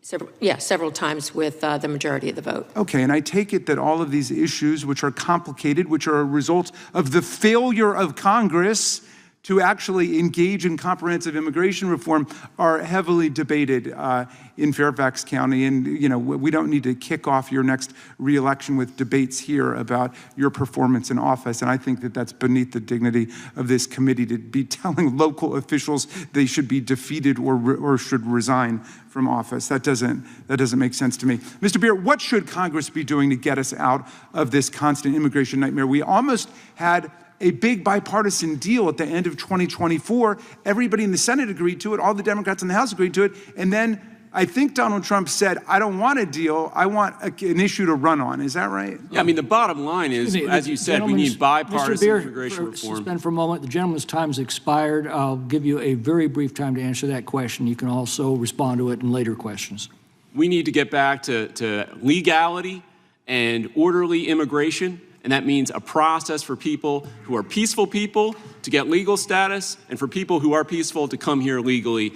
That's bipartisan immigration reform, in my opinion. Chairman Jordan. Thank you, Mr. Chairman. I'm sorry. Let me first introduce Mr. Biggs for a unanimous consent request. I'm sorry. Thank you, Mr. Chairman. Sorry, Mr. Chairman. Here's a series of articles. I'll just do a few of them and then give the whole stack to you. Virginia murder suspect in bus stop stabbing had lengthy criminal history, multiple dropped charges. Abdul Jalad allegedly killed Stephanie Minter at Fairfax County bus shelter after prosecutors dropped charges in most previous cases. completely failed Stephanie, illegal alien with lengthy arrest record allegedly butchers woman at Virginia bus stop, and then there's a whole stack of others which I won't read, but we'll just submit for the record if that's okay, Mr. Chairman. Without objection. Chairman Jordan. Thank you. Sheriff, why'd you let Marvin Morales Ortiz out of jail? Because I received a court order, a judicial order from a judge ordering his release. Because the guy beside you wouldn't prosecute him, right? You'd have to talk to him. So this guy, the guy beside you wouldn't prosecute the guy who's an illegal migrant, who'd been charged with 6 different crimes, who was arrested for murder in 2020, who in 2023 assaulted a police officer, and who in September of 2025 was charged with aggravated malicious wounding and brandishing a gun. And that guy's released, you can't hold him because he's not going to be prosecuted. Is that right? I'm not sure about, That's what you told us. You sent us a letter on March 11, 2016, addressed to myself and Chairman McClintock, and you said on December 16, 2025, the Commonwealth's attorney moved to not prosecute the charges of aggravated malicious wounding and brandishing a firearm by Mr. Morales Ortiz. So you had to let him out, didn't you? Through a court order by a judge, yes, I did. You had to let him out. I was ordered to release him by a judge. I see you got some of your deputies behind. How's morale in your department, Sheriff? Is it good? I didn't know I was here to talk about morale, sir, but based on You're here to answer the questions we ask you. That's what you're here for. Yeah. Of course I am. Okay. But I'm also here to talk about what I was invited here to talk about. Well, I'll refer you to a statement you made in August. Fairfax County Sheriff Stacy Kincaid, Democrat, also told 7 News reporter Nick Minnick, "It's shameful the way things have not been prosecuted." You stand by that statement? If that's what was written, I do. No, I'm not asking if that's what's written. I'm saying, did you say that, and do you stand by that, and is that having an impact on morale? Because most of the police departments I know and sheriffs and deputies that I know, when they get the bad guys off the street, they like to see them prosecuted so they don't come back on the street, harm the community you're supposed to protect, and make their job tougher because they got to go get them again when they commit some other crime. That's why I asked the morale question in light of your statement just a few months ago where you said it's shameful that the guy beside you is not prosecuting people. I did. You said that? I did. Okay, good. Mr. Descano, why'd you change your website? Sir, first of all, let me address what you had said No. You earlier answered the questions we asked. You answered the questions we asked. I asked a simple question. Why did you change your website last month? Well, sir, your statements about don't want to prosecute guys is absolutely false. And my policies so far in this hearing... Are you saying what the sheriff wrote me is wrong? No, what I'm saying is that the way that my policies have been December 16th, presented in this are outrageous. She said the Commonwealth's attorney, that's you, chose not to prosecute Mr. Morales Ortiz on December 16th, and they had to release him. They had to do their job because you wouldn't prosecute. What happened on December 17th, Mr. Descano? Well, sir, let's talk about December 16th. No, that's the question. What happened on December 17th? This same guy murdered somebody. This guy murdered somebody, and I'm asking you, why did you change your website? Well, do you not want me to talk to you about the actual case? I want you to answer the first question I said. Which was about the case, Why did you change your website? Well, sir, because the website is not my policy. My policy... You are referring to a campaign. I think the voters might be interested in that. This is your campaign website where you said our office will take immigration consequences into account when making charging and plea decisions. Immigration consequences were certainly part of the game here, part of the issue here with Mr. Morales Ortiz. No, they weren't. You decided they absolutely not to prosecute. were not. You are assuming something that is in fact untrue, because you are misrepresenting my policies. My policies do not say that we do not prosecute people. Well, if you're proud of your policies, why did you change your website? Because that's not my policy. As I told you, sir, that is a campaign statement that I made before I was Commonwealth It had been up for 6 years. A week after we send you a letter saying we want you to come testify, shazam, you change it. Because I could not. Is that coincidental? Because I could not believe that people were so obtuse that they could not realize what the difference between a campaign statement and an actual office policy is. So when you make campaign statements, those aren't true? You're not being honest with your voters? That's not what I'm saying at all, sir. Sure sounded like it. Sure sounded like it. It's absolutely not. What I'm saying is that when you still haven't told me why you took it. You still haven't told me why you took it down. Because I was hoping to come here to talk about my office policies, not be distracted by a campaign statement that was made a year before I was actually Commonwealth's Attorney General and had any cases that were mine. This is almost laughable. This is your policy. You said it right here. You told the voters, if you elect me, I will take into account immigration consequences when making charging and plea decisions. This is my policy, not what you have in your hand. Oh, okay, so what you said to the voters is not real, doesn't count. No, sir, what I'm saying is that as an office holder, I just my find it office interesting. is run by my policy. Your sheriff said you wouldn't prosecute. This guy gets released, kills someone the next day. We start asking about it. You change your website and take down the statements that say you're going to take into account immigration consequences when you decide what you are going to charge. And it has been public the entire time I've been in office, sir. Gentleman's time has expired. Ms. Ross. Thank you, Mr. Chairman, and thank you to the ranking member and to our witnesses who, I know Mr. Beer's been here before, so he's familiar with how this committee rarely works on getting to the root of a problem and finding a bipartisan solution. I think this hearing is a perfect example of that. And to Ms. Minter, I am deeply, deeply sorry for your loss. No one on this committee, regardless of political party, wants criminals roaming the street, whether they're here illegally or whether they're U.S. citizens. And what happened to your daughter is a travesty, and I am so, so sorry. I also want to apologize to Sheriff Kincaid. This is Police Week. This is the week where we lift up what you and your team do to keep our communities safe. And it is clear from your testimony that that is your sole focus. So, as the first person here to actually recognize that, I want to thank you for your service, and I want to thank the officers that you brought along with you. Thank you. State and local law enforcement officers know how to do their jobs. You have to build trust with community members in order to do your job. You have to build trust with those members to get them to bring crimes to your attention and to get the evidence you need to prosecute people who have done things that are just horrible, like in the case of Ms. Minter. Victims of crime also need to know that if they go to law enforcement to report a crime, they will not themselves be either detained or deported or something happen to them. Otherwise, we won't be able to deal with people in a civil society. I'm going to start with Mr. Beer because he is very experienced before this committee, and he's done a great deal of research on the topic of immigrants and crime. Before President Trump came to office, were immigrants more or less likely to report crime? And I'm not just talking about illegal immigrants, I'm talking about all immigrants, naturalized, people who are here legally.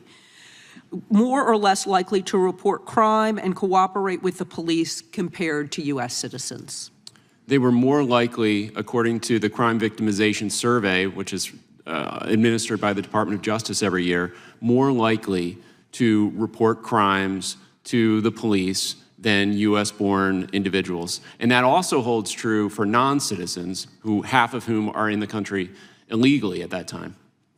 And are immigrant victims of crimes, including those who have legal status, how are they treated when they report a crime or go to court to testify? Well, right now, the administration is targeting people who go to courthouses. They're arresting witnesses and victims of crimes. They're working with state and local jurisdictions that will cooperate with them to make arrests. We've seen individuals, for example, in Palm Beach, Florida, an individual called 911, welfare check on his 4-year-old daughter. ICE worked with the Florida police to arrest him after he called 911. And he couldn't believe it. He was shocked that in America they would prioritize arresting someone based on, effectively, he was an asylum seeker. He had an asylum application pending. Didn't matter. The ICE laughed at that because they don't consider that a basis to argue against detention anymore. And my understanding is that last year, ICE agents even tackled a rape survivor at a courthouse after she gave sworn testimony in a case against a rapist, and that's been widely reported. Okay, well, thank you for that. I only have a few seconds left, but I want to ask Professor Stover, have you seen situations where victims specifically declined to call the police because they feared immigration consequences for themselves or their family members, thus allowing violent criminals to go free? Yes, I absolutely have. And have you had those incidents when the criminal was a citizen of the United States? Yes, actually more often than not, when the actual abuse perpetrator is a citizen. So that means citizens of the United States are not being prosecuted, is that correct? Correct. Thank you, Mr. Chairman, and I yield back. Mr. Vandrew. Thank you, Mr. Chairman. I want to bring us, I think the other side has brought us the bizarro world, and I want to bring us to the world of reality. First of all, I want to say to you, Ms. Minter, and I mean it, I know you hear crocodile tears from politicians, you hear how sorry, you hear how sad, you hear the condolences. None of that does it justice. There's no words I can ever say. I say this every time we have another victim's family here. I pray to God there's a day when this no longer happens and we don't have to have these hearings. But we are going to have them with the good leadership of our chairman of this committee because it needs to be talked about. And if it needs to be talked about over and over again, and good Americans like you are willing to be here because you love your children, because you loved her, and you're willing to stand up, I applaud you, because more than a condolence, more than any of that, is when somebody says that to you, say, change the policy. Don't let it happen to somebody else. It shouldn't happen to anybody. God help you. I don't know how you do it, but we are praying for you. Secondly, when I say I want to bring us out of bizarre world, I was thinking about all the empty, a lot of times people gather around the kitchen table. Stephanie Minter's chair, that chair at the table is empty tonight. Lake and Riley's chair is empty tonight. Rachel Morin's chair is empty tonight. Jocelyn Nugari's chair. They're all human beings. They're all human souls that had families that love them and they love their family. They're gone. And we got more than that. We could spend the whole time here reading lists of people who've been murdered and hurt and beaten and raped because of what's happened and these policies. They're human beings. And you know what the worst of it is? And not the most important part, but on top of all of it, we're paying for all this. Sanctuary states and sanctuary cities cost a fortune. State of New Jersey, where I am, they estimate, and this is not me, came out in publications, $7.3 billion, not million, billion dollars every year because of sanctuary policies. That's a lot of money for people who are really squeezed. And it's horrible, and it shouldn't happen. And also, I want to allude to the fact, people are worried about sometimes when ICE goes into where there's a church, where there's a department store, or there's a school. Nobody's really wants that. Do you know why that's happening? It's happening predominantly in blue states because their local law enforcement, state, county, and local in sanctuary states are not allowed to cooperate, where normally they would turn somebody over to ICE and you wouldn't have to go through that process. If we all cooperated, worked together, and cared about the people we serve, we'd be in better shape. Mr. Toscano, simple question. Are American communities safer when illegal immigrants who commit crimes are deported or when they remain in those communities? Are they safer when they're deported communities? Yes or no? Just yes or no? Well, sir, that's not... Yes or no? Yes no, or sir. no? Sir? I'm asking the question. And I'm trying to answer them. No, you because are... you asked me a question that's outside of my purview. Jim I can Jordan tell you... down there asked you questions. You're a human being. You're sitting next to a woman who lost her daughter. Can you tell me if illegal criminals are removed from the country if we're safer? And to suggest that I don't care about what happens in my community. This is my time. I go to work every day. You are day going to answer trying my to protect questions. my community. You are going to answer my questions. You don't show any discipline. When I'm asked questions, I answer them. So you're not willing to answer that question. Okay. So I ask you this question. Let's talk about Abdul Jalal. Yes or no, would Stephanie Minter be alive today if he had been deported? And you know why he wasn't deported? Because then, quite frankly, the administration was not as aggressive, and if a country didn't want to accept these awful people that came from the country, we didn't know where to send them, and we held them and we detained them. Now we're finding places to send them so that this doesn't go on. That's the answer. That's why that happened. It's not a mystery. It's not something weird or unusual. They didn't know where the heck to put it. Now we just do it and we get it done. But nevertheless, would we be safer if he wasn't in the country then? Would we be safer, yes or no? Sir, yes or no, or to be safer if the man wasn't in the country? Damn it, answer my question. Sir, I'm trying. You keep changing the question. No, it's yes or no. There's a bad guy that murders people. Certainly, are we safer that he's not in the country? If somebody is... Nope, you can't answer the question. I'm sorry. I'll ask you this. Explain to the lady next to you. Abdul Jalal was charged in your county more than 40 times, not 4 times, 40 times. Your office dropped the charges in almost every single case. That's fact. We have it documented. We can look at it. Your own Fairfax County Police Department wrote your office, we have it, it's fact, May 2025, saying he had shown a, quote, blatant disregard for human life and was a danger to the community, and that if he wasn't detained and deported, he would seriously hurt someone or kill someone. The very man went out and then killed someone. Okay, so the question is, couldn't have we done better there? Yeah, the gentleman's time has expired. We'll take that as a rhetorical question, and Mr. Nadler is recognized. Oh, well.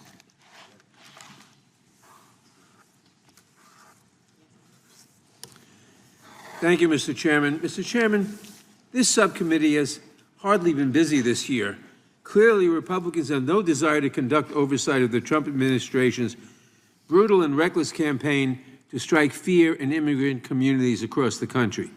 They don't want to draw more attention to an out-of-control Department of Homeland Security that lets masked agents murder American citizens and tear children away from their parents. They can't manage to hold a hearing about ICE detention facilities that fail to meet the basic medical needs of detainees and have their highest death rates in decades. And they certainly have no interest in holding a hearing to justify the Republican plan to hand a $70 billion blank check to the Trump administration to advance its reckless, chaotic, and inhumane immigration policies when it hasn't even spent most of the money we gave them in the big, ugly bill. Instead, they have called us here to distract from the horrors unfolding at Trump's DHS and to focus on one county in Virginia that has chosen not to join the Trump administration's extreme anti-immigrant agenda.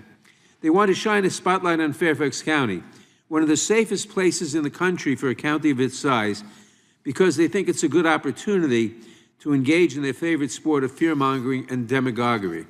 Mr. Descano, is there anything you have heard that you would like to respond to? Yes, thank you, Congressman. I think that my policies have been completely misrepresented by some people in the committee and on this panel.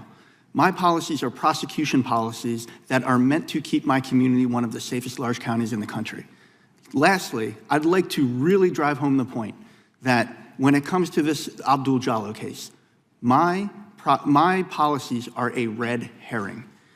ICE knew about this gentleman for at least 8 years. To the question of if we would have been safer with him not here, yes, I wish ICE would have done its job in 2018 or 2019 when they had him.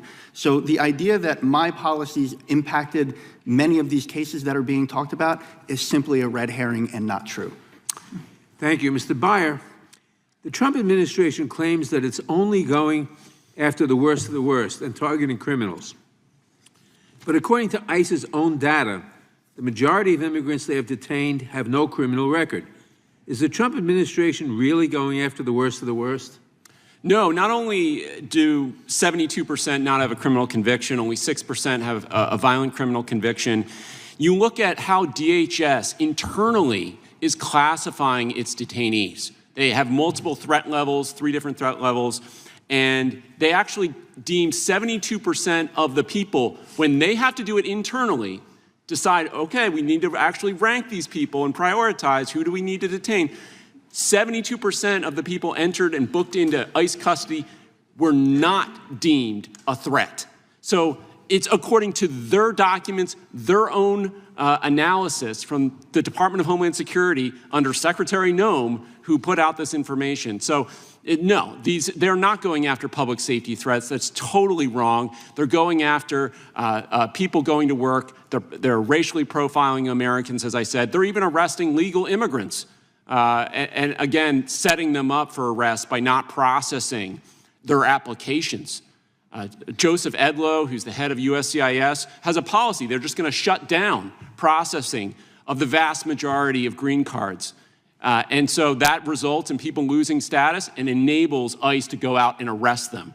Legal immigrants being arrested because the Department of Homeland Security doesn't do its job. Professor Stover, do you have any recent examples where victims or witnesses to crimes were afraid to interact with law enforcement? And what happened in those cases?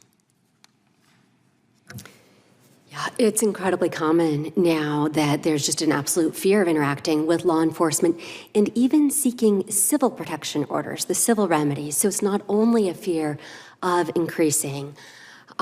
What ends up happening if people aren't seeking help, and then also I want to add to the conversation that benefits, public benefits, CHIP, SNAP, have been cut off to legal immigrants and those who hold the temporary status.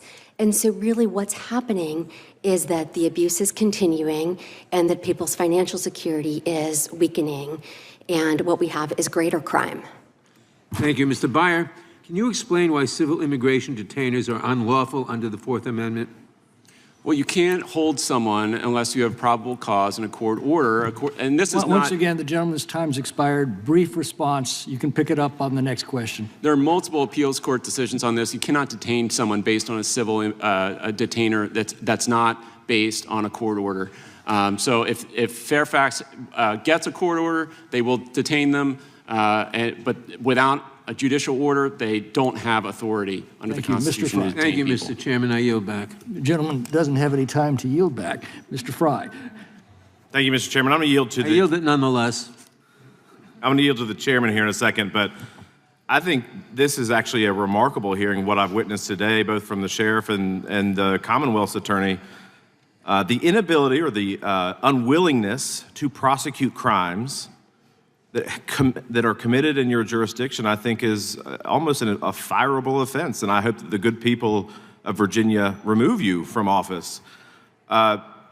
Criminals are back out on the streets in Fairfax County because you want to virtue signal public safety, and you're making communities less safe. In fact, we have a bill called Logan's Law. You would be a poster child, because I bet if we stacked up your plea deals and your drop charges against other real prosecutors in the country, what it would show is that you're actually operating like a public defender and not a prosecutor. With that, Mr. Chairman, I yield you the balance of my time. I appreciate the gentleman yielding. Mr. Attorney General, let me ask you a few things here. Well, first of all, in your distinguished career, Attorney General, I think you were in the Assembly before that, but before all that, you were a prosecutor yourself. Is that right? That's correct. Yeah. And is it a good thing if the law enforcement people aren't getting along with the prosecutor? I mean, normally it's better if they get along and they're working together to keep the bad guys off the street and protect the community. No question. Right? It's a cooperative arrangement. Yeah, and in your time as a prosecutor, I doubt, maybe you did, but I doubt it, your distinguished career, that you ever had your chief law enforcement in whatever jurisdiction you were prosecutor. I doubt if you ever had them say, it's shameful the way this prosecutor is not prosecuting. Did that ever happen to you, Mr. Attorney General? No, we never had what happened with the Fairfax police union chief said. What bothers me about this case is the fact that this absolutely could have been prevented. Stephanie Minter should be alive right now, and she's not because Steve Descano's office chose to release him back in the public. No, that's never happened in my career. Yeah, and it doesn't happen in most places where you got a prosecutor who works with law enforcement to keep the bad guys off the street. Now let's get back to this policy issue that Mr. Descano was talking about. He says what he said to the voters when he was running for the job, that doesn't really count. I got an official policy. What I said to the voters, no, don't forget that. Frankly, that's what happens in a lot of politics. I actually think it should be just the opposite. Whatever you told the voters, if they elect you, you should do what you said. I think he's doing that. I think he's just trying to wiggle around it now. But here's the policy. Consideration of, this is County of Fairfax Commonwealth Attorney Procedure Memorandum 1215-2020 Policy Title Guidelines for Plea Bargaining, Charging Decisions, and Sentencing, authorizing signature Steve Descano. And here's what it says on point 14, Mr. Attorney General. Consideration of immigration consequences. Assistant Commonwealth attorneys shall consider. We all know we're in this business of writing laws. May and shall are two different words, right? Shall means you got to look at this stuff. Now, he puts a little other thing, shall consider immigration consequences where possible, where doing so accords with justice, all that stuff. But it's not a may, it's a shall. That is their policy. Do you agree with that, Mr. Attorney General? That is their policy, yes, Mr. Chairman. And do you believe that has impacted the decision to let these bad guys on the street who did terrible things? Again, Ms. Minter is beside you. Just between 2022 and 2024, Mr. Descano dropped the charges on Mr. Jala of trespassing, malicious wounding, theft, petty larceny, trespassing, disorderly conduct, and malicious wounding. That's like 7 crimes, right? Correct. Now, here's what I want to know. And maybe your office, Mr. Descano, is willing to get us this information. Because you said, oh, no, immigration status. My last time you said immigration status had no determination on the decision relative to Mr. Morales-Ortiz. I want to know in cases where it did. What were the cases where you changed the plea agreement or you changed the charging decision that were based on consideration of their immigration status? If you say this doesn't matter anymore, we took it down off the website, I don't really believe what I told the voters. If that's the case, I want to know, did you ever use immigration status as a reason to impact the sentence and the charging decision or a plea agreement? Well, sir. Can you get us that information? That's what I'm asking. Just get us that information. I want to know here are the cases where we took into account this individual's immigration status and we changed the charging decision. Can you give us those cases? Sir, I don't have those cases with me. I'd love to talk to you about the policy. That. You don't have those cases with you. Is it a significant number? Well, sir, if I may dig into the policy, I think it'll be illustrative. No, I asked you about the cases. I want to know the number of times you took into their, because here's what everyone sees. You're trying to say it's not the case. Everyone sees you got an American citizen who does a crime. You got an illegal immigrant who does the exact same crime. Your policy seems to me says that this person will get a different sentence or a different charge, different plea agreement than the American citizen. And I want to know if that ever happened. It absolutely says in the policy in black and white that an immigrant will not get a better outcome than a U.S. citizen. That is in the policy. That's later. You read 1/2 sentence, sir. This is a 2-paragraph policy. Well, here's what, again, let's go back to the website you took down. I'm sorry, Mr. Chair, the gentleman's time has expired. I think the gentleman. Mr. Tiffany. Thank you very much, Mr. Chairman. I want to thank Ms. Minter for the verse that she read at the end of her testimony. It was moving, and thank you so much for that. Thank you so much for sharing the memories of your daughter with us with those pictures. And I'm just sorry that there's not going to be more pictures for us to be able to see in the future. Wish you the very best. In Wisconsin, Mr. Miaris, I've got a question for you at the end of a couple sentences here. In Wisconsin, we had a terrible situation. It sounds like it's like Fairfax. In Dane County, which is Madison, Wisconsin, they have this same thing. They have sanctuary policies. And an illegal Venezuelan immigrant, known gang member, was let free. Excuse me. He then later arrested. He was later arrested over 100 miles away in the town of Prairie du Chien in Wisconsin. And he was charged with domestic violence, sexual assault, child abuse, and strangulation. Doesn't this make it very clear that these sanctuary policies, they affect all of us, whether it's in our state, our region, whatever. And I think about all the people that come from our great state of Wisconsin that visit Washington, D.C. Seems to me that Fairfax County, not very far away, that this can be a problem for people who live all over the country, just like this example where Dane County, Wisconsin, refused to remove someone who went on to strangle someone. Isn't this a really big problem that is being created that does not just affect places like Dane County, Wisconsin, and Fairfax County, Virginia? It is a massive problem, Congressman, and if you meet with victims, as I have through the years, the one thing a victim will tell you they do not want to become is just a number, just a statistic. It has been cited, some of Fairfax public safety numbers, but at the end of the day, every victim their life has changed from the date of the offense when they have lost their loved one. It absolutely affects. And what's amazing about this is that in counties where you actually have, say, Bedford County in Virginia, with Sheriff Miller, great sheriff, and Wes Nance, a great Commonwealth's attorney, they don't get these headlines. They don't get these headlines because they actually cooperate with federal immigration authorities. But what happens in Fairfax is they're making a conscious decision, and you're seeing it over and over again. And it's not just a failure to cooperate with federal immigration authorities. It is a conscious decision by Steve Descano to under-prosecute crimes over and over again. People have made some pointing out of what happened when a judge told ICE that they had to release him because they were not allowed to deport him to Sierra Leone. But the reality is this was so preventable because multiple times he was arrested, multiple times this prosecutor had the policy of under-prosecuting and dropping charge. And it's not just this case, it's multiple cases. He has made a conscious decision. I'm a little incredulous he has decided to say, well, the promises I made to the campaign when I was campaigning voters, they don't really count. I'm a firm believer, let your yes be yes, your no be no. And it's not what you say, it's what you do. He may claim this has no impact on his charging decisions, but if you look at time and time again, and I can go through the cases, and so can Mr. Kennedy, there is a volume of cases where he has made a conscious decision to under-prosecute and essentially treat illegal immigrants with greater deference than he would an American citizen who is charged with a crime. Is there a correlation with the crime statistics being down? I was looking at some yesterday that came out of the Judiciary Committee where I think it was 67 of the largest municipalities here in America, the decrease in a year was like 236 fewer murders in the United States. So think about it. Compared to the previous year, there's 236 more people that are alive in America as a result of this. Is there a correlation with this securing our border and those places that choose to be tough on crime? Do you think there's a correlation? No question, because I do think sanctuary policies also create a magnet for groups. If you look at, say, Fairfax County, it's estimated roughly 200,000 illegal aliens are in Fairfax. If you look right next door to Loudoun, it's about 25,000. Why? MS-13 and TD and other transnational gangs understand that they are in a sanctuary that they can operate with impunity.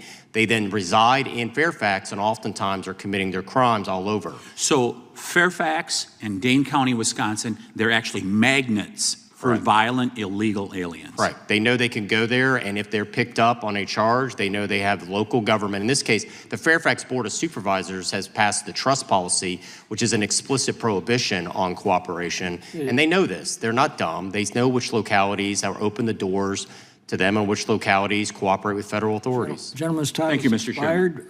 expired. Mr. Knott.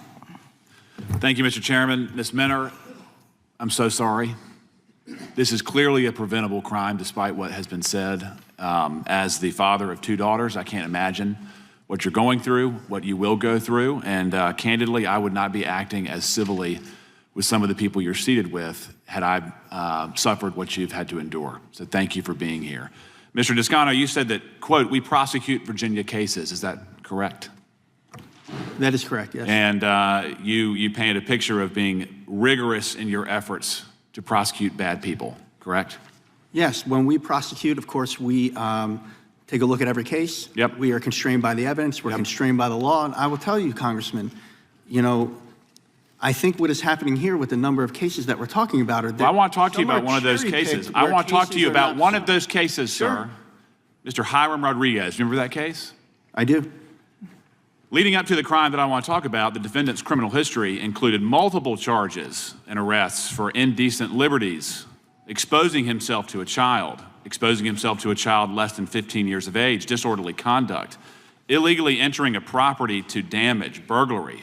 He was even sentenced, albeit I would say too lightly, while he was on probation, while he was under court supervision. In June 15th, 2023 at 4 o'clock in the morning, Fairfax County PD responded to a burglary in process. A mother and her 4-year-old daughter were asleep in the same room but in separate beds. The mother was awoken when her 4-year-old daughter was screaming in the next room.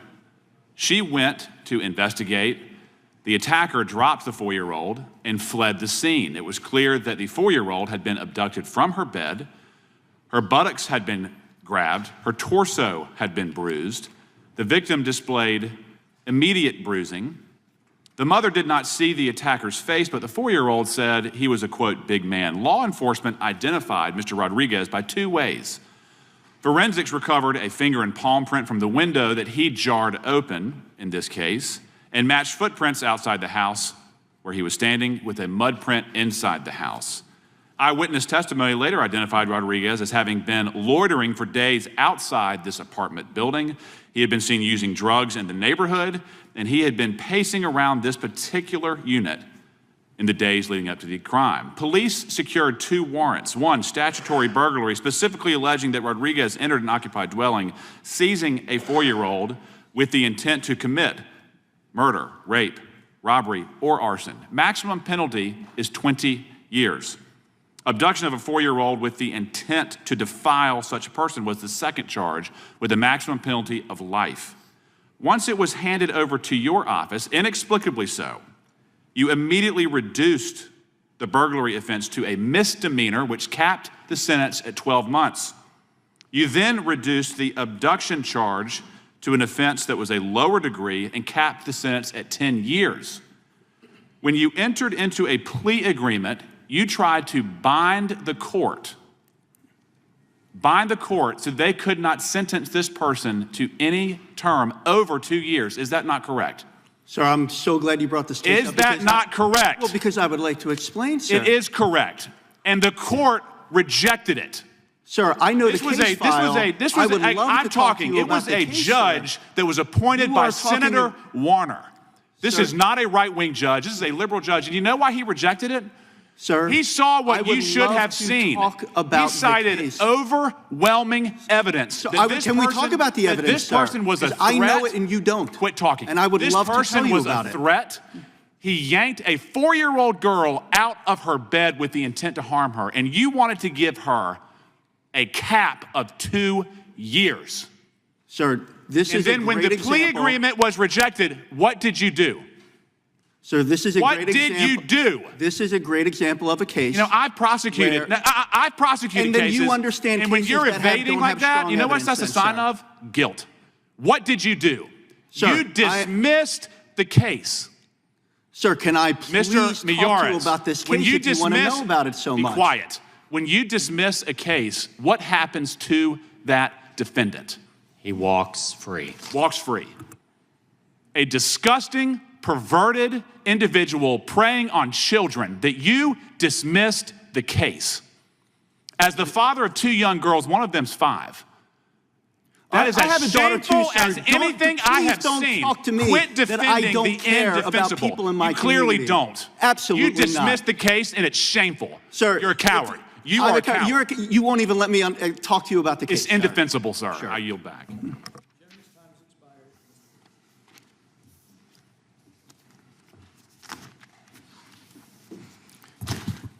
Thank you, Mr. Chairman, for holding this hearing on a really important issue that I think a lot of Americans care very deeply about.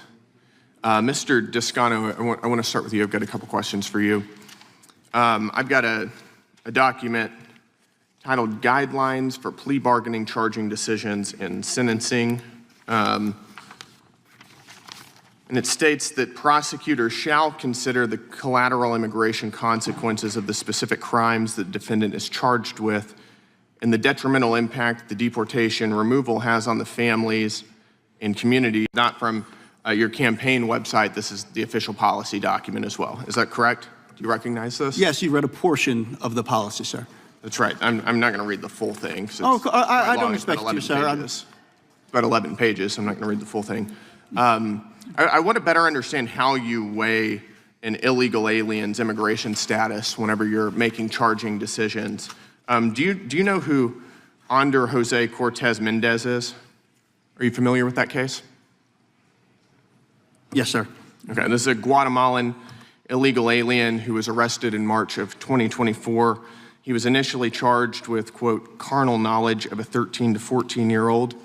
Just for those of us who aren't lawyers, can you describe just very briefly what does carnal knowledge of a 13 to 14-year-old mean in this context? Well, sir, generally, a charge like that would typically refer to underage sex. Okay, so he raped an underage person, an illegal alien who raped an underage American. Your office reduced those charges to a misdemeanor charge of consensual sex with a child 15 years and older. You offered him a 90-day suspended jail sentence. Is that correct? Sir, based on the evidence that we had in the case? So it is correct. But it's not related to the policy, sir. So that is correct. I just want to ask you, whenever you were making that charging decision to reduce the charge, how did you weigh the defendant's immigration status? Well, sir, to be clear, I was not the lead prosecutor in that case. It was your office. Oh, absolutely, sir. I, of course, rely on my team of 50-some attorneys to do cases.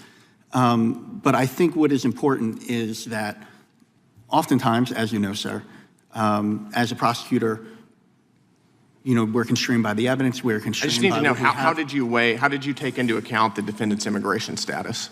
Well, sir, again, I'm saying making that decision. How did your office make that determination? Well, what I would say is that, and thank you for clarifying. If you take a look at the immigration consequences policy, let me ask it a different way. Did your office reduce charges against this illegal alien from a felony rape charge to a misdemeanor charge with a 90-day suspended jail sentence, in part because this was an illegal alien in question? No, this was evidentiary based. It was it had nothing to do with the defendant's immigration status. Sir, when your testimony? If you read the policy, you'll see that. Did it have anything to do with the defendant's immigration status? It's just yes or no. Well, sir, it was based on the evidence. I'm asking you, was their immigration status part of the evidence? I don't believe so. Yes or no? You don't believe so. Your policy says that you shall consider their immigration Actually, status. sir, if you actually read the whole policy, it explicitly carves out cases. Prosecutors shall consider the collateral immigration consequences of the specific crimes the defendant is charged with and the detrimental impact that deportation removal has on the families. It also mentions that it's not outcome determinative. It also I understand, states, and I'm asking you if your office weighed the defendant's immigration status in making your charging decisions here. Oh, again, sir, I was not the lead prosecutor in this case. I'm asking for your office. I understand you're not the lead prosecutor. Exactly. I just want to be clear. But the way that the policy is written, that case should not have fallen under the rubric of this policy. This is a narrow policy and is meant to be a narrow policy. It's an illegal alien, I think that would qualify, would it not? Well, no, sir, because again, the way that the policy is being presented as it is outcome determinative. There would be immigration consequences based on what charge you bring. That would clearly apply to this case. No, sir. Again, that's the reason why I mentioned earlier. You read a portion, but not the entire 2 paragraphs of this subheading. Prosecutors shall consider. I just want to know, just give me a yes or no answer. Did you take into account the defendant's immigration status? Sir, again, I was not, but the way the policy, did your office the way the policy is written, no, they should not have taken. They should not have. That is not outcome determinative in a case like this, sir. Great. Thank you. My time's up. Mr. Grothman. Yeah, I had another hearing, so I apologize if I'm asking a question that's already been asked. Obviously, we have immigration laws in this country. Every country has immigration laws. We have 800,000 people about naturalized in this country every year. And we're right now in a position in which 1 out of 6 Americans in this country, are foreign born, or 1 out of 6 people in this country, which is the all-time high. So nobody could say that under current law, we are not more than generous with people who want to come here.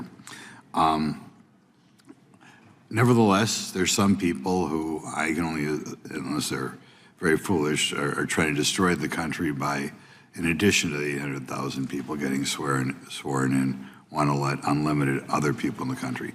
Now, my first question is for Sheriff Kincaid. I hear from my local sheriffs in Wisconsin, if there's any activity from federal agents, FBI, ATF, DEA, U.S. Marshals, Secret Service, they are always contact the federal agency, or they call them to coordinate with them, maybe to set up a perimeter, or maybe if they have to remove somebody, take them to the local jail. We are told, and that would seem to be automatic as an American. Nevertheless, we're told, Sheriff Kincaid, that your office sometimes is reluctant to assist federal agencies in ongoing investigations intended to safeguard citizens. How do you respond to that charge? First and foremost, we never obstruct ICE. As a matter of fact, we work with them in 3 or 4 more ways. When they request and call and ask for assistance, especially when it comes to turning someone over, we coordinate that with them to ensure their safety. But as far as not cooperating with them, we do. We do that all the time, just like any other law enforcement agency. Okay. Does Virginia law explicitly authorize compliance with ICE detainers within 5 days of a criminal alien's release from your custody? Based on the judicial, or the administrative warrant, there is law that allows for us to turn an individual over to ICE 5 days prior to when they are set to be released. And ICE does know that. Yeah, and we do. You do, okay. Has your office conducted an audit of what happens to individuals you've released instead of honoring ICE detainers, or do you always honor the detainer? In terms of, we honor detainers. It is when we are presented with a judicial warrant that we will continue to detain somebody because it's authorized by a judge. Okay. Mr. Mayeris, can you give a high-level overview of the findings of your September 2025 investigation into Fairfax County Commonwealth's Attorney's Office? Yes, sir. Yeah, we conducted one and saw that, in our opinion, that Mr. Descano views himself more as a social worker than a prosecutor, and that as a result, he has systematically failed the victims in Fairfax County. We talked to so many, not just those, and including the victims that were immigrants, but everyday citizens that had felt that the Fairfax County Commonwealth's Attorney's Office had failed them. Okay, could you respond, or do you agree with everything Sheriff Kincaid has told you? I do find it curious what we have is they keep trying to say they need a judicial warrant. As you know, DHS and others said that is not required in this case. And what you've seen actually in Virginia, disturbingly, is that we just had our current governor pass an executive order, first one, EO1, that banned cooperation with federal immigration authorities, not just with the state police overturning Governor Youngkin's policies, but also with the Department of Corrections. In other words, someone that is a convicted felon in a Virginia prison, even then. And so you're seeing a lot of bad policies from Fairfax being brought statewide. Okay, that's kind of shocking, and I guess if you'd elaborate on it a little bit and what would happen in this country if, or what effect that has on people who are here illegally and are illegally committing crimes. We as a nation allow roughly 1 million legal immigrants a year. We are a good and decent and generous people. That's who we are. I'm the child of an immigrant. But what Americans do not like is be seeing that they're being taken advantage of. During the Biden administration, between 8 to 10 million illegal immigrants came into this country. That is larger than the population of 32 U.S. states. That is not tenable. People are not doing it the right way. There is not a country on the planet that is generous with legal immigration as we are. It's not even close. But what we don't appreciate right now are people that are cutting in line and breaking our laws. It's something we all learned in grade school, but we have too many policymakers who decide that's okay, and they shrug their shoulders, they turn a blind eye. In this case, Steve Descano deciding to adopt policies, taking someone's illegal immigration status and under-prosecuting cases in which we're seeing the tragic results as we're seeing today. Gentleman's time has expired. Ms. Gammon. Thank you, Mr. Chairman. I practiced alongside immigration attorneys for a period of time before coming to Congress, so have a sense of just how broken our immigration system is and how hard it is even for people who are trying to follow the rules to actually follow the rules. So a lot of the conversation we have in Congress seems to come from folks who don't understand how the system is actually working or not working. And if our Republican colleagues want to talk about who and what is making Americans less safe today, it's this White House and its chaos and its reckless mass deportation agenda. Families and communities are being torn apart. Citizens have been ripped from their homes with no warrants in cases of mistaken identity. Federal agents have shot and killed Americans in our streets for daring to question their unlawful tactics, the White House has prioritized meeting deportation quotas, and in doing so has targeted all immigrants, including those who have followed our rules and who, until this administration changed the rules, those folks were in our country legally. But the majority of folks who have been detained by ICE have no criminal record here or in their home countries. And that's according to the agency's own data. While ICE and CBP claim to be focusing on the worst of the worst, instead they've gone after toddlers with Spider-Man backpacks, parents taking their kids to school or to the hospital for cancer treatment, hardworking people showing up at work, spouses of military veterans and active duty service members, and law-abiding people who are showing up for their interviews and court hearings as they are following the rules to do what they need to do to become citizens or obtain other forms of legal status. So who does any of this make more safe? Aside from the trauma and the heartbreak that these policies have inflicted on individual families and communities, the damage to our economy is mounting by the day. That damage comes from companies rethinking their investments in the U.S. because they see their citizens, their folks getting abused by our immigration agents. Tourists who've decided not to visit Disney World or celebrate our 250th anniversary or attend the World Cup this year. We've seen bookings from overseas are down 20 to 30% across the country, but we're particularly sensitive to it in Philadelphia. And we're seeing physicians, researchers, and students from around the world who've been deterred from bringing their talents and their what they can bring to our country by additional visa fees and by the risks of being targeted by misguided immigration agents. So throughout our country's history, immigrants have been drawn here by the promise of America and its brighter future, and they bring meaningful contributions to our economy, our culture, our social fabric, in all of our communities. So we should be fixing our outdated, broken immigration system to make it better and more efficient, not undermining it or just trying to gut it entirely. Because failing to do that work is a huge disservice to all of us and to the future success of our nation. Our Republican colleagues have tried to say this is about fighting crime, but in pursuit of this administration's indiscriminate crackdown, they're diverting federal law enforcement, prosecutors, and resources away from serious threats, including child exploitation, fentanyl trafficking, domestic terrorism. So this is really misguided. It seems to be entirely about politics and not about actual safety.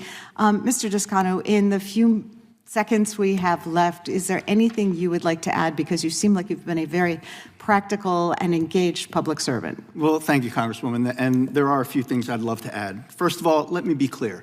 My policy that we're talking about was written with legal permanent residence in mind for minor crimes. It was based off of the Padilla versus Kentucky U.S. Supreme Court case that said it is a good idea for prosecutors and defense attorneys to take into account and to know collateral immigration consequences. The other thing I'd like to say is Mr. Miyares and Mr. Kennedy, they've never been in my office. They've never seen the case files that I've seen. They jump to a bunch of conclusions. Gentleman's time has expired, but I'll let you finish that sentence. Thank you, sir. They jump to conclusions about case outcomes that we may not be thrilled about and give it and ascribe reasons that simply aren't the reasons. Thank you. Mr. Onder. Thank you. Thank you, Mr. Chairman. Mr. Toscano, in your written testimony, you wrote, "The system failed Ms. Winter." Do you consider yourself part of that failure? Sir, I do believe that the entire system did fail. I will tell you that I wish that there were things that we could have done and had the evidence to go forward with on some of those cases. Did the police fail Ms. Minter? No, sir. I think what Did Sheriff Kincaid fail Ms. Minter? No, sir, but I think that everyone failed Ms. Minter. The system failed, the amorphous system, not you. You, a soft on crime Soros prosecutor, not you, who do not honor ICE detainers. Neither of you believe in honoring ICE. civil detainers, no, judicial detainers that in most cases are not even possible to obtain. Ms. Minter, do you feel the system failed you and your daughter, Stephanie? Yeah. Do you feel, Ms. Minter, that, and you can opine or not if you don't, do you feel that Mr. Descano's prosecutor's office hears victims? Hears victims. It takes victims into account and potential victims. No. Because I think, based on the policies of Fairfax County, both the sheriff's office and the prosecutor's office, what happened to you and your family was entirely preventable. I believe it was. We have when you have the policy of not cooperating with ICE, by the way, in violation of federal law, these things are going to happen. People who should not have been in the United States of America at all, criminal, illegal aliens, in our solicitousness to appease the radical left base of the Democrat Party and their open borders policies, it's the policy we don't want to deport anyone. Mr. Descano even said it on his campaign website. Well, that's not really the policy of the Fairfax County prosecutor's office. Okay, were you lying to the voters or are you lying to us now, today? I just believe, what I believe, is that the vicious criminals, the criminals that keep hurting our people should be out of here. They need to be deported. And you know what? I don't think it has to do with ICE. I think it has to do with having, I mean, we're nowhere. We're not a country without illegals coming in. And without people coming in from the other country. That's what our country is built on. There is no such thing as a sovereign nation without secure borders. Well, thank you. No, thank you. Thank you for your courage being here today. Yes, I mean, it's nice to give lip service. Oh, the system failed you, Ms. Minter. But it's another thing to do something about it, especially when the radical base of your party doesn't want you to do anything about it. And I think we know that two elected officials to your left today, we know where they sided. We know, did they side with victims or did they side with their radical left open borders base? I think we know the answer to that.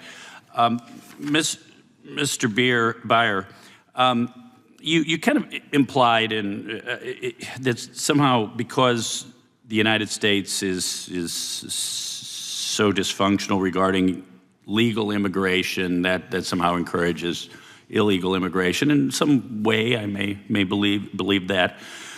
But I want to give you some numbers. You know, in 2024, the United States it gave 1.36 million foreign nationals green cards. 226,000 family-sponsored visas, 150,000 employment-based visas, 52,000 diversity legal lottery visas. In early 26, there was an asylum backlog of 3.5 million cases. Mid-2025, temporary protected status backlog, 1.2 million cases.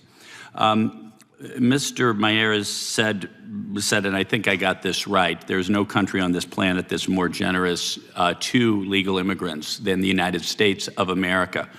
If the numbers I read to you, Mr. Beyer, are not enough, what is the right number? Because roughly 1 billion people on this planet live on $2 or less per day, and I imagine quite a few of them would like to immigrate to the United States. What is that number? Is there a number, or should they all billion be able to immigrate into the United States legally or illegally? Well, the United States ranks in the bottom third. Mr. Beer, I'll give you a few seconds to respond. The United States ranks in the bottom third of wealthy countries for its foreign-born share of the population, for the rate at which it admits people. We're a very large country. We have 338 million people in here. So the goal is 1 million people is 1/3% of the population. That's half of what it was in the early 20th century, and we survived that and thrived as a result of it. So yes, we can allow more legal immigration to the United States. We should have processes that are fair fair, that allow people an opportunity to come and protect our rights Beer, as you- Americans to associate and contract Thank you, and trade Mr. Chairman. with people born in I other yield back countries. my negative Time has time. expired.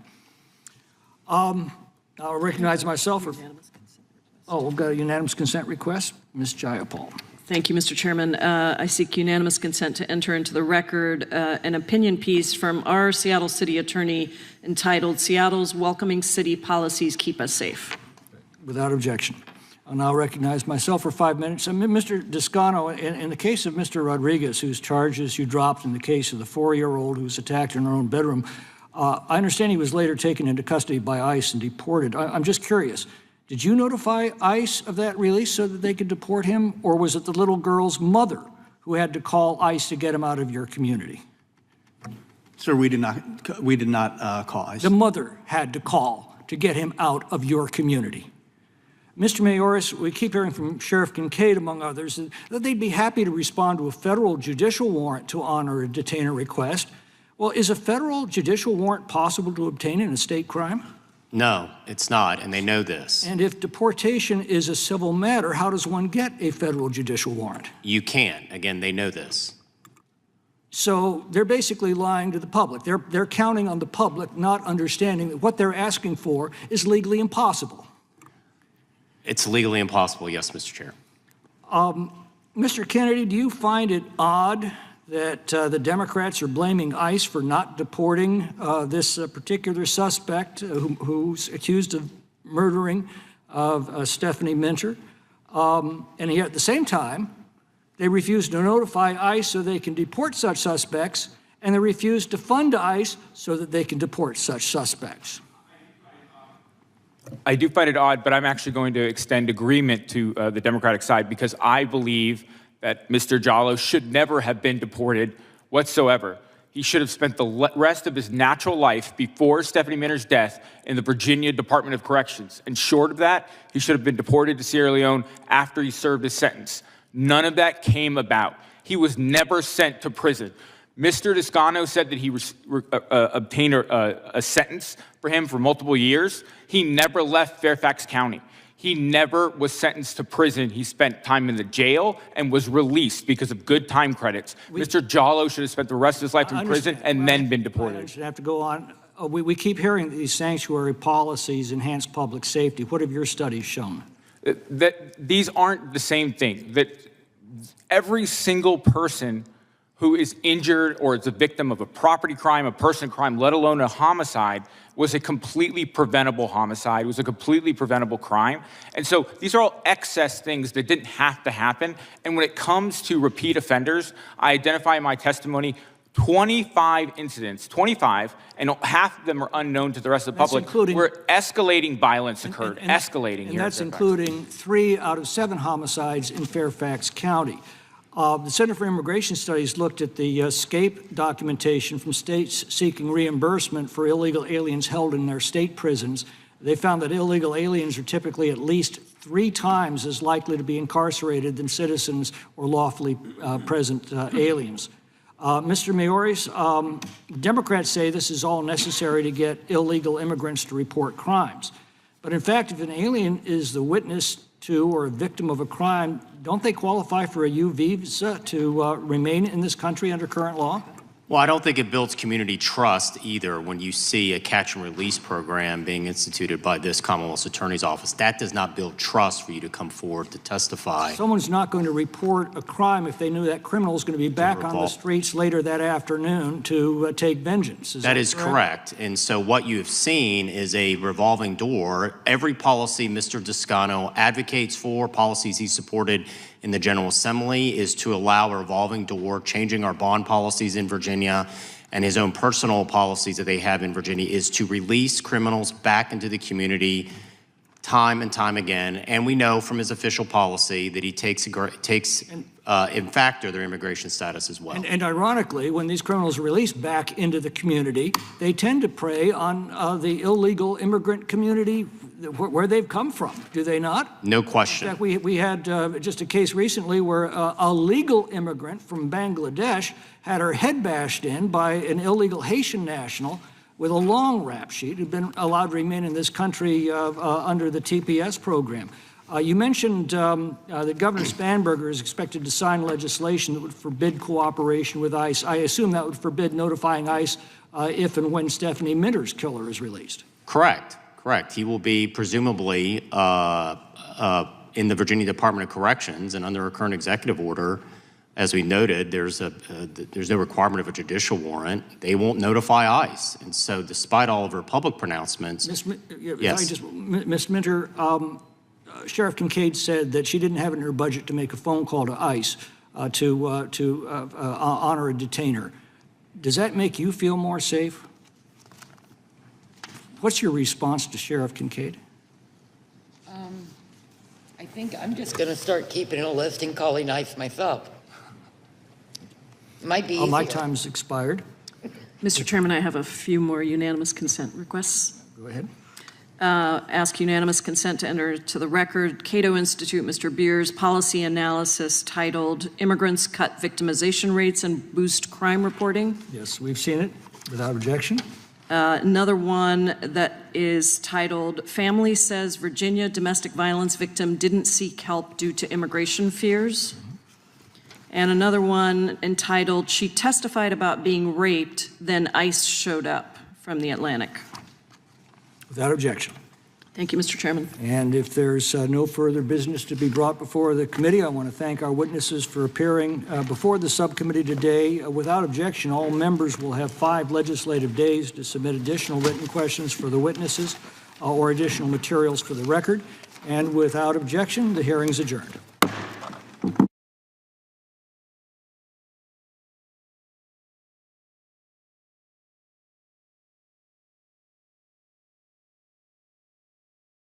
Look, Chicago's very interesting because I watched Pritzker get up and say about, we don't need help, we're safe. But 2 weeks ago, they had 6 people murdered, and they had 24 people hit by bullets.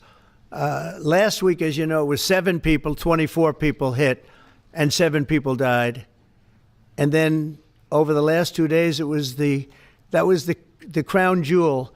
They had, I guess, 9 or 10 killed, and 50 hit with bullets. And you have this governor get up, who's a terrible governor. Probably he and Gavin Newsom would be probably the 2 worst and most naive. They're naive. Either they're naive or they're very untruthful. And he'll say, we don't want any protection. We don't need. So in the last 3 weeks, he's lost almost 20 people killed. There's no place in the world, including you can go to Afghanistan, you can go to places that you would think of. They don't even come close to this. Chicago is a hellhole right now. Baltimore is a hellhole right now. Parts of Los Angeles are terrible. If we didn't put out the fires, and I mean the other fires, the bullet fires, they didn't do a good job with, they should have had the water coming down, like I said. You know, we had to release the water. We had to go in and release the water to L.A. It's so badly run. But if I didn't send the National Guard into Los Angeles, I would be making an announcement today. I'd be talking about Huntsville, and I'd simultaneously be saying, by the way, the Olympics is not coming to Los Angeles. If we didn't do that, and even the sheriff, the top law enforcement person in Los Angeles said, we could not have handled it without them. So that's what he said. Did you make your mind up on Chicago, though? Well, we're going in. I didn't say when. We're going in. When you lose, look, I have an obligation. This isn't a political thing. I have an obligation. When we lose, when 20 people are killed over the last 2.5 weeks, and 75 are shot with bullets. So let me tell you a little story about a place called D.C., District of Columbia, right here where we are. It's now a safe zone. We have no crime. It's in such great shape. You can go and actually walk with your children, your wife, your husband. You can walk right down the middle of the street. You're not going to be shot, Peter. You're safe. Everyone likes you anyway. They probably wouldn't do it. But it's so dangerous. And there are people in this audience that you've suffered greatly. There are people in this audience that have been mugged and hurt badly, and they don't want to talk about it. Maybe you were very brave in talking about it. You made quite an impression on a lot of people. I appreciate it. but there were other people in this room that have been hurt very badly just walking down the street in D.C. Washington, D.C. is a safe zone right now. It's a safe city. The restaurants are open. They're booming. You can't get a restaurant. New restaurants are announcing that they're going to be open. This took place in 12 days. Now it's 15 days, but 3 days ago it became what's known as a safe zone. It's a safe city. And this city was really bad, really, really bad. We took 1,600 people out, hardcore criminals that will not be coming back anytime soon. And we're very proud of it. You know, to have our nation's capital lose every week. You know, it was like years, many years, where every single week somebody was killed for many consecutive weeks. This went on for years.